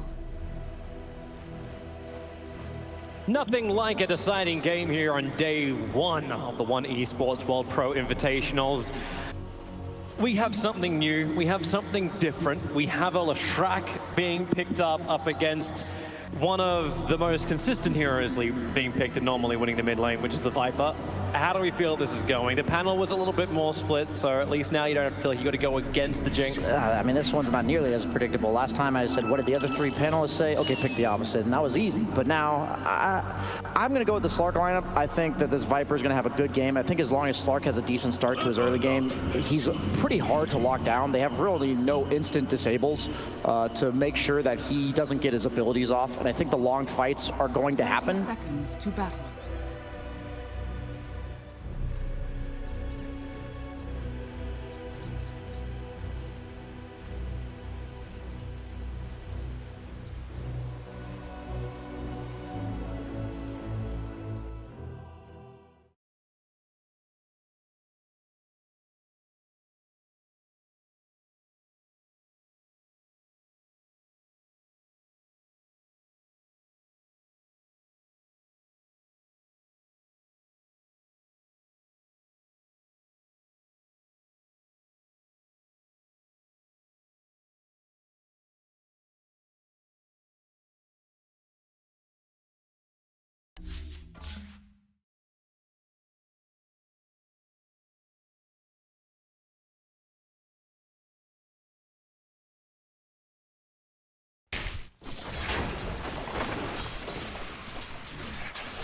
Like you talk about like Sark having a really good game. The panel was flagging the fact like Leshrac is going to be that kind of answer, the ability to actually stay on the fights and just keep on dishing out the deeps. But Armel, this is not a happy day for him. Oh god, this Slark's gonna free farm. He's cutting waves on KP while Slark's just solo farming. This is not what I think is TNC needs in this laning stage. Last time I saw this happen, it was against a Drow. And Drow's not the type of hero that takes over the game in the mid lane, or in the mid game, but Slark is. If you give this hero like Drum's early defusal, suddenly he's killing all your heroes. They do sentry the big camp, so they at least prevent him from doing the whole drag your wave to the camp, get twice as much farm as you normally do. But still, he's getting solo levels, all the CS. Meanwhile, PYW is also dragging top, but Morphling is not getting solo XP here. He is being contested as well as shared XP with March. And that's just the downside about running this tri lane. But then again, it's really a 2v1 on the top lane. Yang, March is trying to body block him up and do some level of harassment back towards him. With shield being the first level, Yang just runs away from that Nature's Grasp. Tim's able to get the slow. They cancel off the south. They can body block him inside the tree line. So may not even be needed. Tim's as well as March have enough damage to get that first blood out. Yeah, it's funny. I've been watching this mid lane. Ori's prioritizing harassing, and he's missing a lot of CS and making it so Leshrac's not getting any CS. So both of them sitting at like 4 out of 12 CS right now. 4-5 versus 5-0. And in fact, Armel looking for the damage. Ori, that's the easiest dodge of his life. A nice sidestep there. He did get the extra stack on. Is Armel going to go down? That's so much damage. Oh my god. From both sides. In fact, Armel, is he? No, 65, he'll live. Top lane, Gabby being initiated on, and Yang just walks up with PYW and gets the kill. They had kinetic field as well as Thunderstrike. All that experience Disruptor was able to take between the towers, and Dream Protector just can't outwalk this much. It's the second of the double kill for Yang. This was the first round of battle. I think this hero's landing stage got nerfed pretty significantly. The base int, the base damage, the fact that he can't suicide anymore. He just keeps going at it. I don't think you're supposed to get away with this in this patch, but I don't think TNC's lineup really deals with it. You're seeing it here. All three cores on the Radiant side pretty happy. Abaddon, yeah, he's not getting that much CS, but he's happy with the levels he's getting here, and he's putting a lot of pressure on the Morphling, while Slark is absolutely feeling himself. He even has the sentry that de-warded the big camp so that he can pull it here. It's definitely worth purchasing, even if he had to do it himself, but probably bought by a support. KP's got his wave and a half ready to pull as long as he can maintain the aggro. DY with that level 2 can't really magic missile and control him at all. And Slark's going to get the second wave pulled over as well. It's just a couple of skeleton minions, but it buys time for VS. We've seen these Brewmasters suffer recently. We saw 33 yesterday. pretty much handing free farm to any of these carries that I think can just remove Cinderbrew. I think that's the requirement. If they can remove it, you can't really contest them. The passive that helps them trade. Yesterday we saw Lifestealer. This time we see Slark. Well, Gabby and March feel like they could be a little bit more aggressive up on top lane. That's mainly because PYW has moved to bottom. He's waiting for the 4-minute bounty room, which will be a double damage to spawn on top.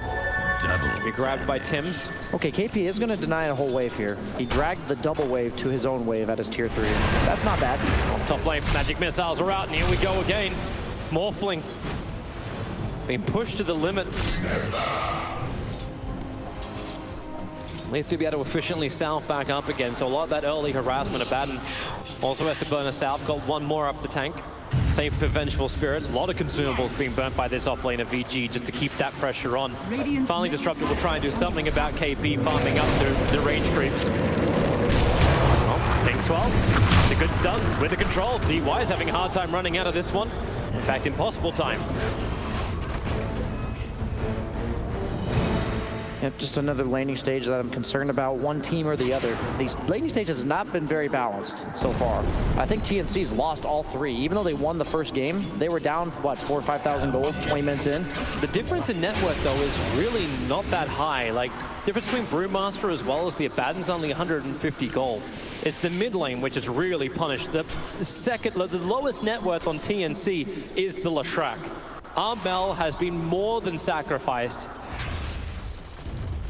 And this just means a very easy game for Ari. Sitting at 2.2k net worth. Now actually toppling above that of the Morphling's net worth, who once again is under harassment, but there's a lot of support up on top with the double slows, having a hard time getting away from March with the Inkswell. It's a double stun, giving Gabby a double kill.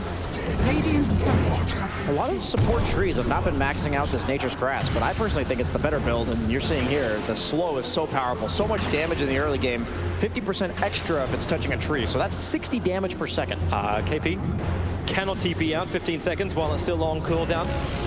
Disruptor puts up the ball, but KP's run to the west, so he won't be able to keep this drag going.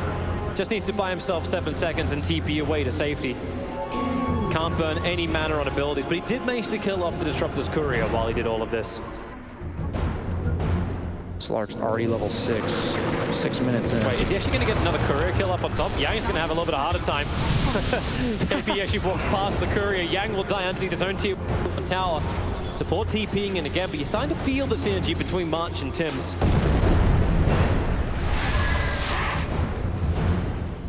A lot of pressure being applied mid. Somebody has to help Armel at some point. Yeah, they're just spending so many resources top, right? This is why, even though Morphling has a good start, they're spending so many resources to help him get that good start, while meanwhile Slark is just chilling. And that is allowing VICI to dedicate resources to this mid lane, while TNC just doesn't have any heroes left. You know, if you're watching the game, you're like, well, help him, but they're so busy tri-laning top. And these supports are going to have a hard time. If we see the same type of build we saw on Slark, I think it was actually by LGD, right? Where they went the Aghanim Scepter, that crazy range initiation. Yeah, and this level 4 offlane Abaddon just rotating to mid. Not bad, you know, why not? Yeah, they're kind of just dying top. Take the tower. This will open up space on the map for you. At least Leshrac has a whole bunch of stacks, but these stacks, they have to be protected. DY TPing out, split earth. Oh, he cancels the TP, realizing he's visible. Put down the observer wall. TNC might have a little extra information about that one. Well, Armel's going to live long before this. Able to connect on that stun. Pattern just tanking through everything. He doesn't have level 6 just yet. They need a little bit more damage, but with Ari standing in the middle of this fight, he's already got Armel. He's taken March as well. Man, Hyper just does so much damage, man. Radiant's top doesn't even need an ultimate to function properly. I love this. Slark just going first item defusal. Having such a good start, he's not even going for the drums. I think right when he gets that, he might even consider just maxing out his passive rather than the pounce. I don't think he necessarily needs max pounce this early in the game. Just trying to get those permanent agility stacks. Yes, he's having a free farm start, and I think as a carry in this patch, you don't want to use that to be greedy. You want to use that to take over the game, apply pressure to the opponent. And Slark's just the hero to do that. Really like the build. Kind of been seeing like Shadowblade Axe from these Slarks sometimes, and I don't think it's the build every game. I think that the Diffusal build's still very good, especially against heroes like Morphling, who once they have no mana. Look at him come. They see the Observer Ward up on the hill. Ari will claim it, but Armel doesn't care as long as they don't contest his stacks. That's his biggest concern. So Armel being given living armor, able to grab himself an Ocean Heart, definitely a needed thing. And he's able to grab a large amount of net worth from this. Actually let him catch up. March will be the sacrificial lamb. He was walking around doing his own scout mission. Maybe they can get DY in mid. The slow is out, allowing the split earth, combining with the pulse nova. So DY will fall to Armel.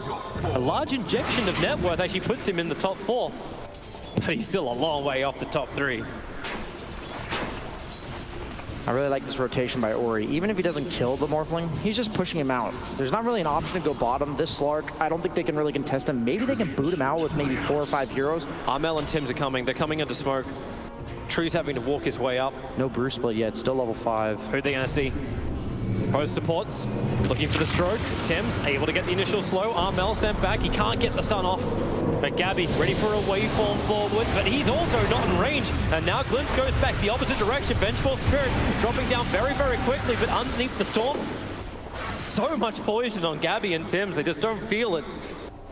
You get a support kill for a 4-man rotation.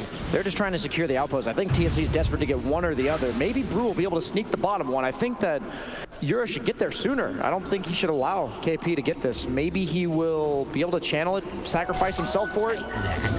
No, he's not going to go for it. He even got the bounty rune. Radiant structures. That wasn't even contested by KP. So KP could take the other bounty rune, but he's like, my experience, that's my level 6 underneath the tower. Bottom tower is under attack. Yeah, this laning stage looking real grim again for TNC. They seem a bit lost this patch. All 3 games just haven't gotten the start they need on any of their heroes, honestly. This game might be the worst out of all of them so far. It's comfort zone for VG Gaming. Game 1 went a long time. Game 2 was kind of VG's way, even though TNC showed some glimpses of hope.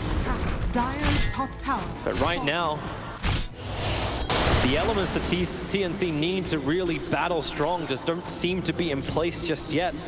Still no level 6 over a March. You do have the Grimstroke. But how much do you get out of this? Brewmaster has split.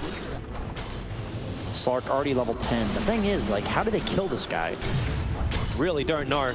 And KP might be in a world of hurt too. Glimpse level 2. Euros is moving over. That's going to be a long glimpse back. Armel's making his own play. As Brewmaster split. Being forced out. It's under attack.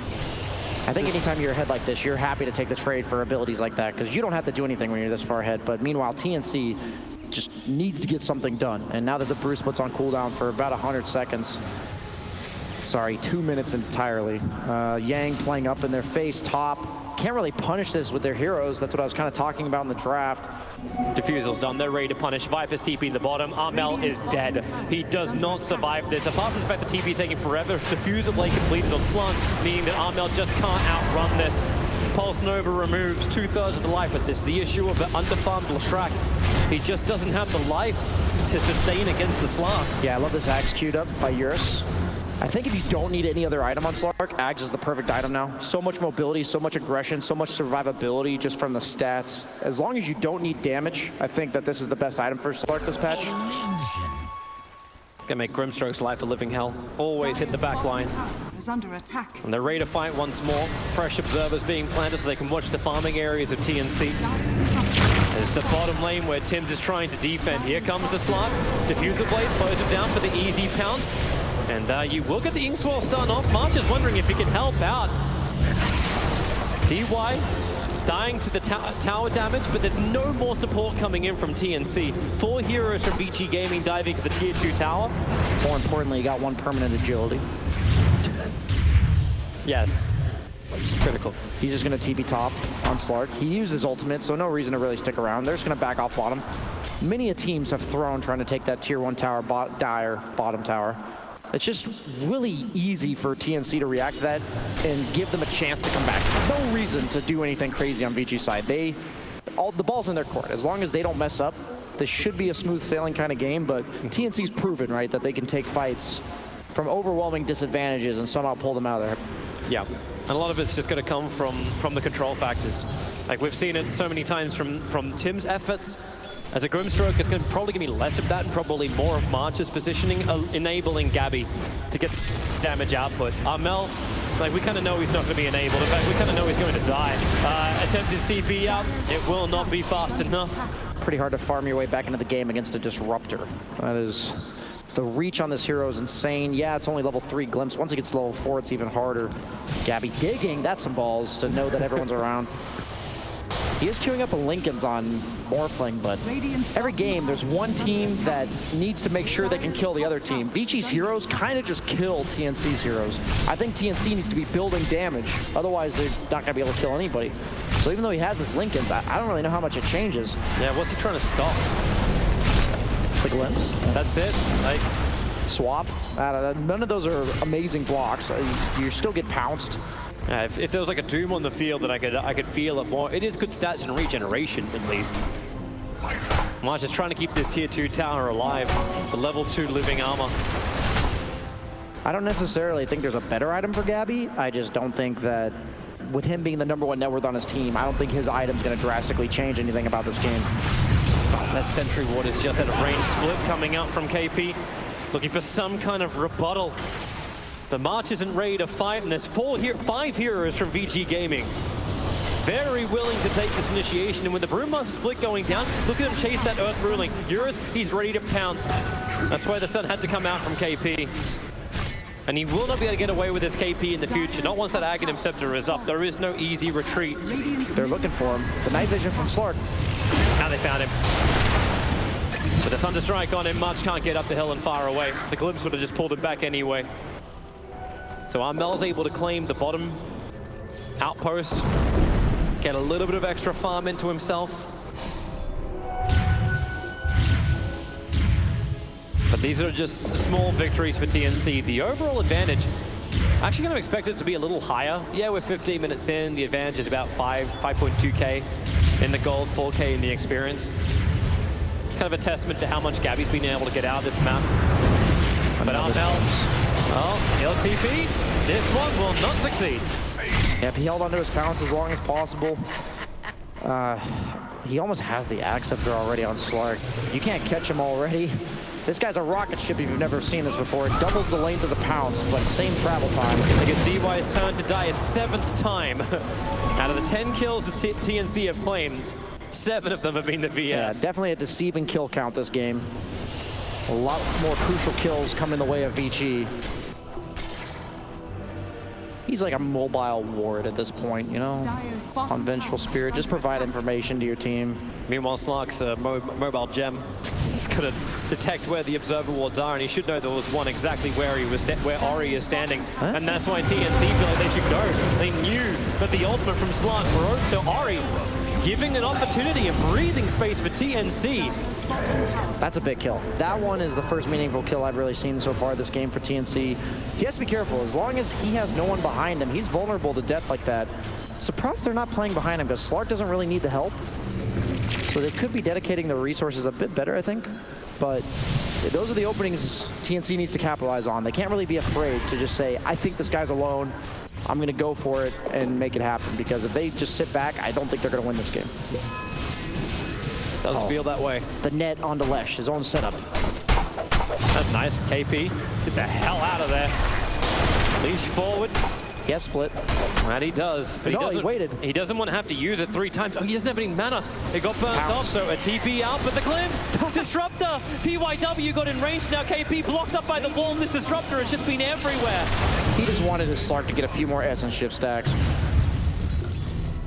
Slark now has 5 permanent agility stolen, and the mid lane is prepared to fight for VG Gaming.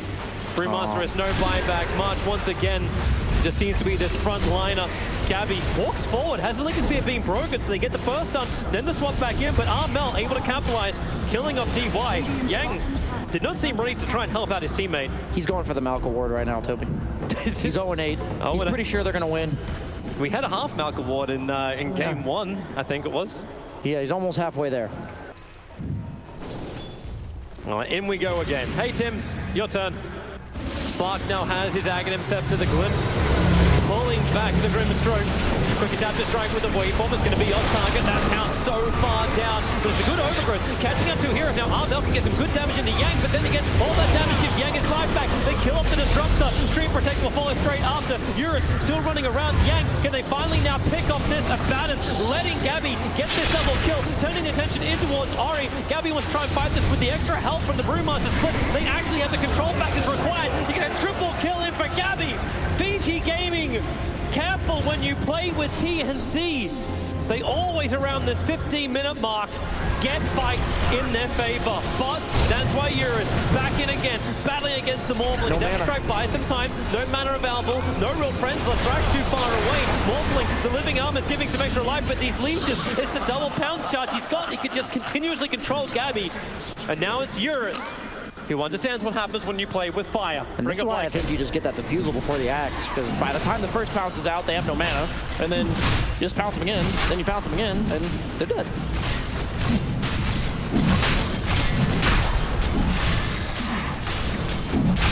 So Roshan gets to go the way of VICI Gaming.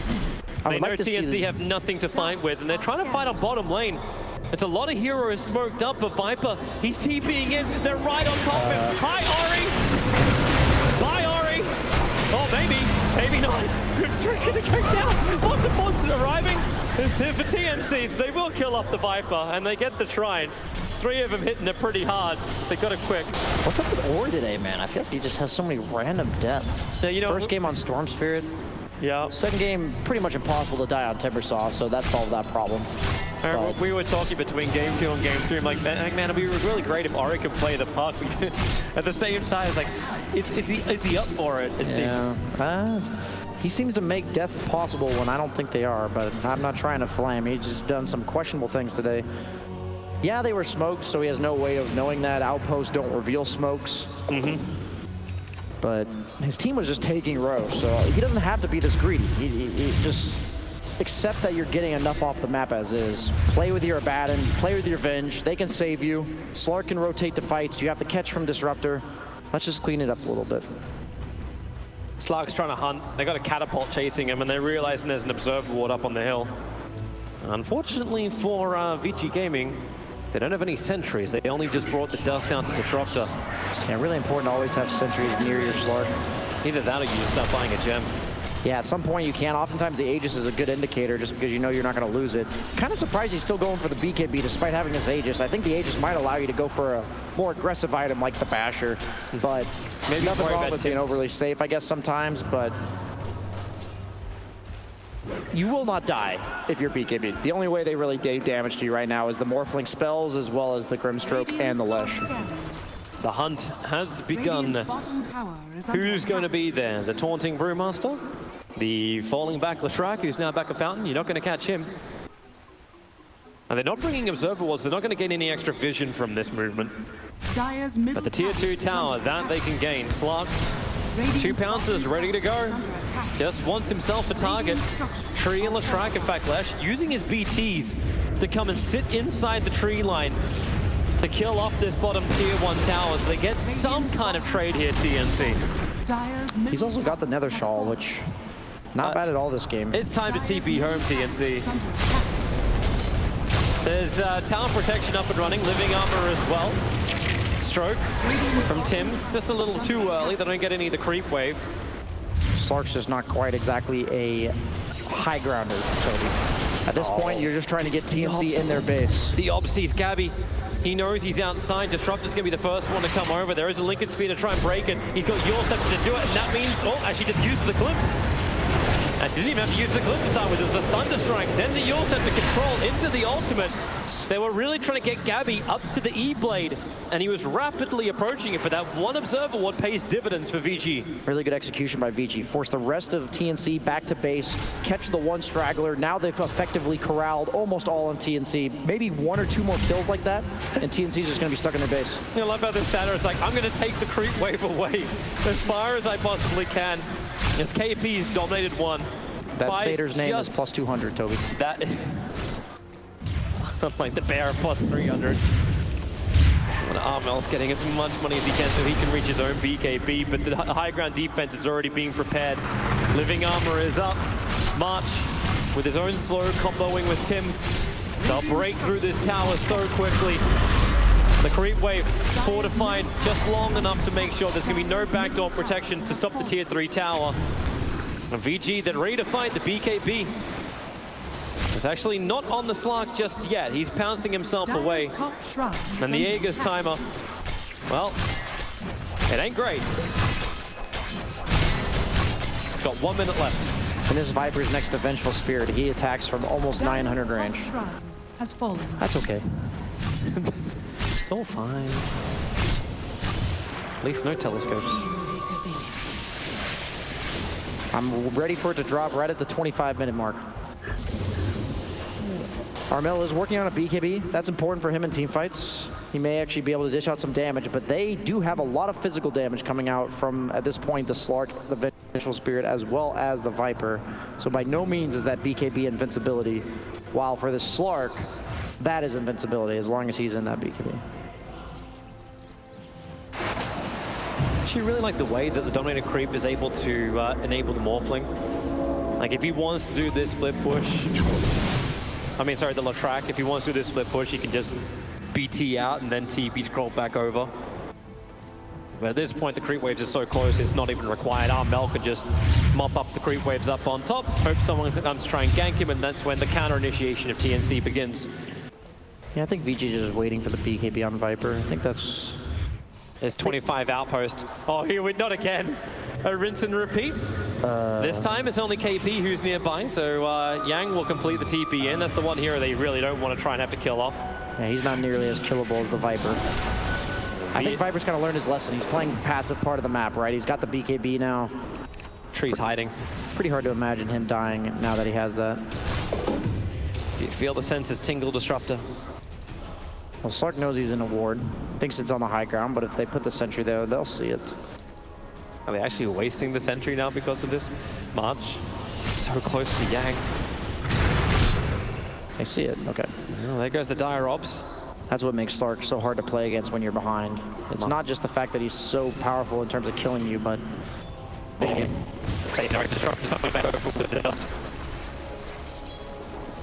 Morphling's just making the most of the bottom lane in the meantime. There goes your dust, triggering a march, but he'll stay in the trees. The ping does come out, they know. Put the wall up. But Tree and Protector, very, very elusive. The rest of VG, meanwhile, have just moved to bottom lane.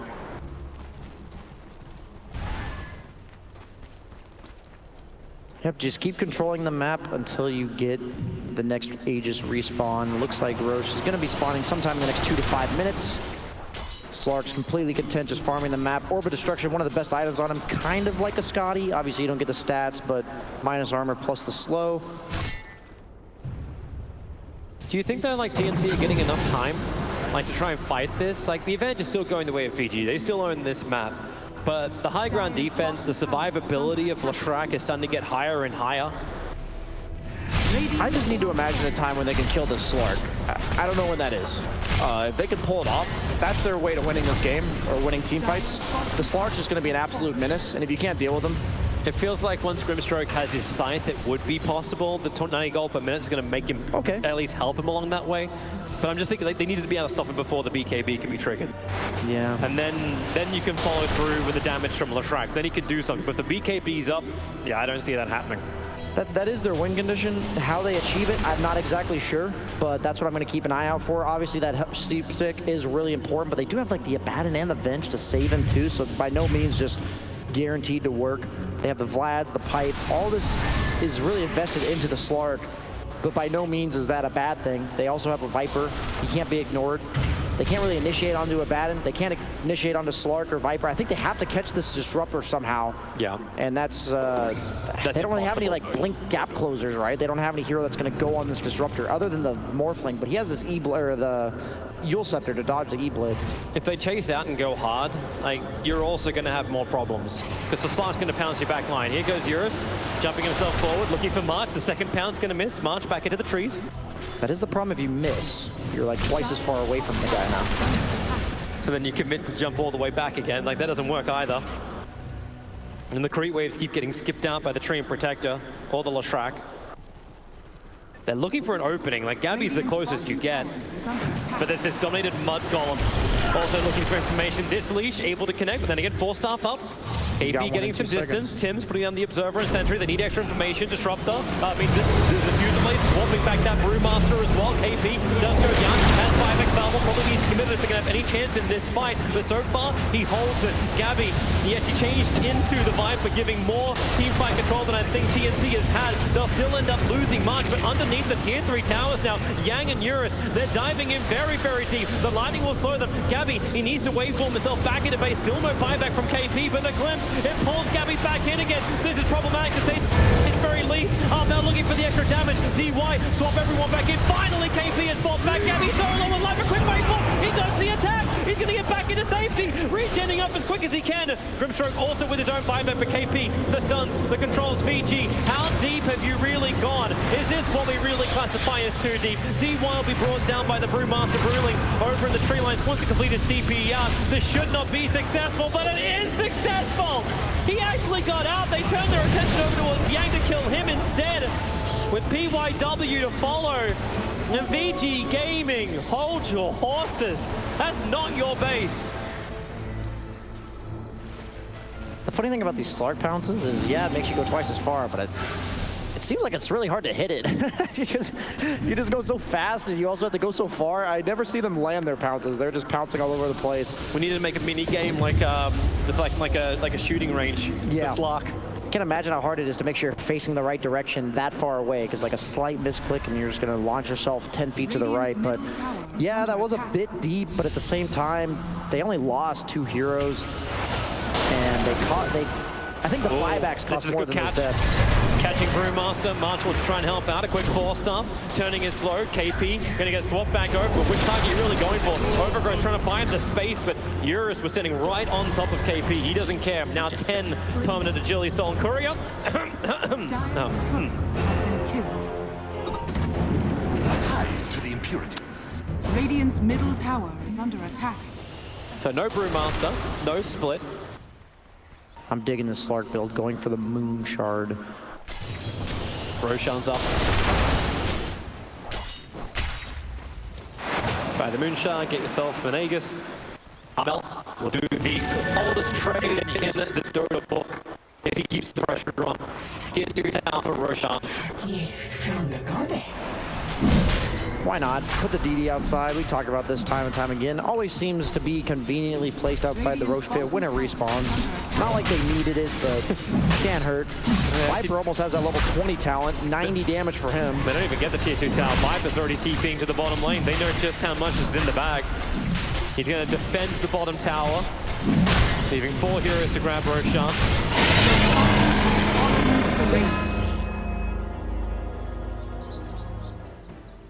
God, that's not a support's life. They're actually giving, yeah, Tome to Slark to 22.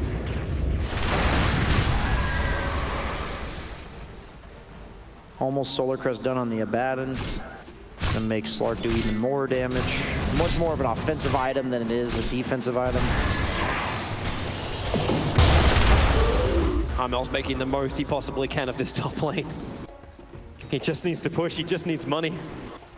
Yeah, he only really feels safe as long as he sees Slark, so the minute Slark goes off the map, he's gonna have to be real careful. Even if the Slark's not looking for him. Oh, he is though. Yeah, double TPs in towards the outpost, they know it. Slark bounces down, more information given. But because he's farming the lane, he can farm the jungle on the way back. And Slark's content not getting the kill either, just because he's going to push out this lane and regroup with his team. TNC's going to try to punish this TP, though. They know this is their one opportunity where Slark won't be there. Yep, they smoked up, and they were just out of range of the VICI Gaming Observe Ward in the mid lane. And if they can catch Ori, that will be a huge target. He does have himself the 9-second BKB as well as Cheesy. They just saw him. They need to jump him so quickly. They cannot let his BKB help him. Oh, Disruptor. They'll find him instead. E-Blade pops, goes to work. Brewmaster now in towards the split. Ori, now he'll BKB. Remember, he's still got the cheese up his sleeve. TP support, now not even required. Eurus has arrived. He's come all the way over. You do have that control. The bonded together. Viper, as well as ever up in the air. Abaddon, now he'll finally hit the deck. Viper's already gone down. Yang, he's going to have that borrow time trigger in just a second. BS swapping the left back up again. Abaddon, the borrow time has gone off. He won't get a lot more life from this. A great glimpse. The Shrek will have to BKB it off. and try and get away to safety. As Morphling was also able just to get himself out. Slark wants to keep the chase going. Pounces up, great sidestep from Armel. Michael Flatley, Lord of the Four Hooves. But that's not going to stop him jumping in. Oh, the glimpse. He has no BKB. He's pulled back in. Euros is low on life. Doesn't have much to work with up the BKB. Armel, he's able to get away. The Agassi model will pop. What more have you got to give?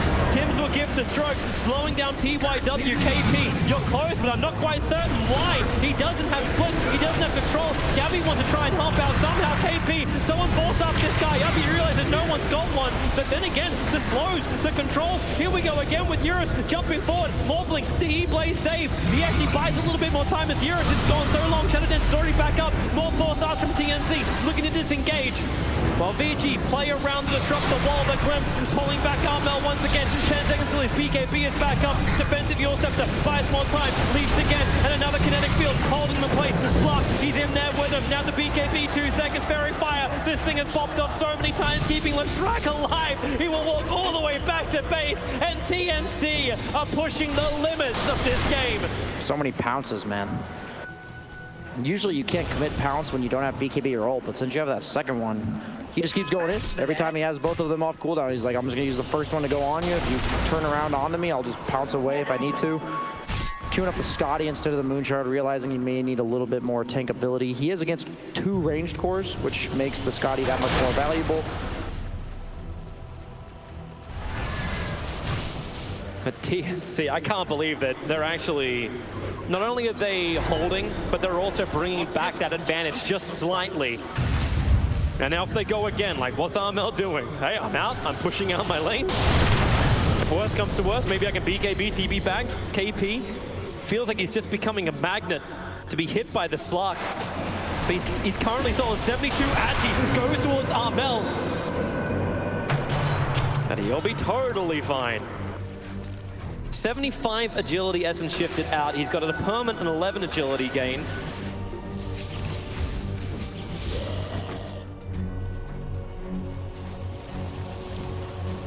VICI don't have the best game ending. Yeah, they have a bad in Slark, but... Is this as their lineup currently so far, or are we talking like draft? No, yeah, I'm saying in the draft, yeah. Like, that's the reason why I think this game's going longer. Yeah, TNC's doing a good job of holding, but even if VICI wins a fight slightly, they don't really have a way to capitalize on it with objectives. It may get better now the Aghanim Scepter is done on Disruptor. Oh, that's so now they have a lot better control against TNC. Yeah, the big deal is Gabby can't BKB or E-Blade. Eurus, both looking for their targets. Leash forward, KP breaks free pretty quickly, but then you got a secondary pounce. You don't get out of it that easily. Split still available from KP. Yank's going to stick with him. Living armor from March, giving KP a little bit more survivability. And he's just trying to juke this out. He could potentially just split it out, but then again, he doesn't want to do that. But no buyback is available. He didn't actually have the mana for the split. He had it most of the time. Oh. Woo! That's up. Even with the bash, he's managed to get a lucky one. You've got the storm wall up with the force up. Gabby gets away. Able to trigger up the BKB. Soulbound, Disruptor, and Slark together. They're okay through this. Leshrac needs to come home, but he can't. Actually, he can. BTs are available. He's going to try and force this top lane instead. They fortify for as long as they can. Maybe this is when TNC realize without the Brewmaster split, they can't really defend. Armel will arrive. Lightning is out. Brewmaster now actually has the money for buyback. Thanks for the death of the play. You know, it wasn't even the T1 tower. He just managed to get the money back anyway, but he's holding it. He can't afford to waste it. Another pump. Just the Dagger Strike trying to slow down Eurus. The silence over on Abaddon. The melee Rax is barely alive. Viper's range attack was doing some work, but the living armor was doing work back, keeping it up. Roche, only 2 or 5 minutes away, so they're definitely just going to make sure they control that part of the map. DD Rune here is going to expire in 30 seconds, so they're going to have to take it soon. Maybe they can look to make something happen, but once again, I thought they'd make more happen. Yeah, Slark's one of the best DD Rune heroes in the game. Most of his damage is base damage, especially when he has Essence Shift stolen like this. Yeah, he's hitting around 500 a pop now. Those aren't even a requirement of Rapier. And well, wait for the blind pounce. KP's nearby. This time, I don't think he'll hold his split. Under the Observer and Sentry, Slark slows down. They can see him with a double damage room. TNC do not want this. Leshrac wants to get the bottom outpost. He's able to claim it as well. But here comes the push for mid. The melee ranks have been slowly regenerating. Abaddon's the first one to the front lines. Whoa! Slark! That's in deep, and then a straight bounce back out. Brewmaster Split does come out, but Abaddon sent up towards the air. The kinetic field is down. You do have that static storm available. But Abaddon, how much control have you got? Slow after slow. Now the soul bind connecting. Eurus together, so they'll get the double silence, but it really feels like a waste now of the Brewmaster Split. Shovel up what you can, but no runes to come from it. Yeah, you can't go on this as bad. He's just... You'll die before you kill that guy. They're coming again. They're breaking the Slark, at least with the Viper swap out of Morphling. Abaddon still on the front lines, fighting underneath this nether toxin. Waveform forward, a lot of damage. Eurus, now Gabby, into the BKB. Eurus, he'll go into the Shadow Dance, knowing he can just hide in the invis and try and finish the job. They still haven't claimed the melee ranks in a bash. Brewmaster, he's going to go down. Morphling doesn't have a lot of life either. Gabby's going all the way back to base to heal up, salving as quickly as he possibly can with a Thunder Strike. It actually reached it. Wait, what? Gabby died to a Thunder Strike of Disruptor right inside the base. Now it's the Morphling you have to think about flying back. You'll do so with the Brewmaster. Armel fighting on the front lines. The Pulse Over doing all the damage to kill off the VS. But then you killed off VS. That's a double-edged sword. Good overgrowth. A little bit more time to control. Gabby able to get the stun damage into the Abaddon. But the issue is still going to be the fact that Slark is getting bigger and bigger as these fights continue to force. Can't get Morphling out of the wall. He's dead for almost 2 minutes now. And VG Gaming, they can feel the end is nigh. Eurus continues to jump forward. Couldn't kill a Brewmaster. Oh, he can. And a second pounce. There's always more pounces where that came from. You can happy at him up and down. March has trapped himself. Eurus, he wants a little bit more, but Ori is the man to get the double kill. TNC, 3 is pushing up the daisies, and they will remain manure with another pounce forward. The GG is out, and VG Gaming 2-1 the series, eliminating TNC. Revenge for the major final. I love watching good Slark games, Toby, and that was about as good as it gets. Free farm from the start. Other than a few slip-ups, I'd say, on Ori being a little out of position in the mid-game, getting caught on the Viper. All the lanes went pretty well for VICI. Abaddon, yeah, he didn't have the best start, but he just rotated mid and helped out his other 2 cores. I think it's just getting the good start on the right heroes, and Slark just took over the game. It was 14-0-5 by the end of that game. Ori was 11-4-9. And some of those deaths on Ori did create the space, and you got to give props for TNC for fighting as hard as they did, but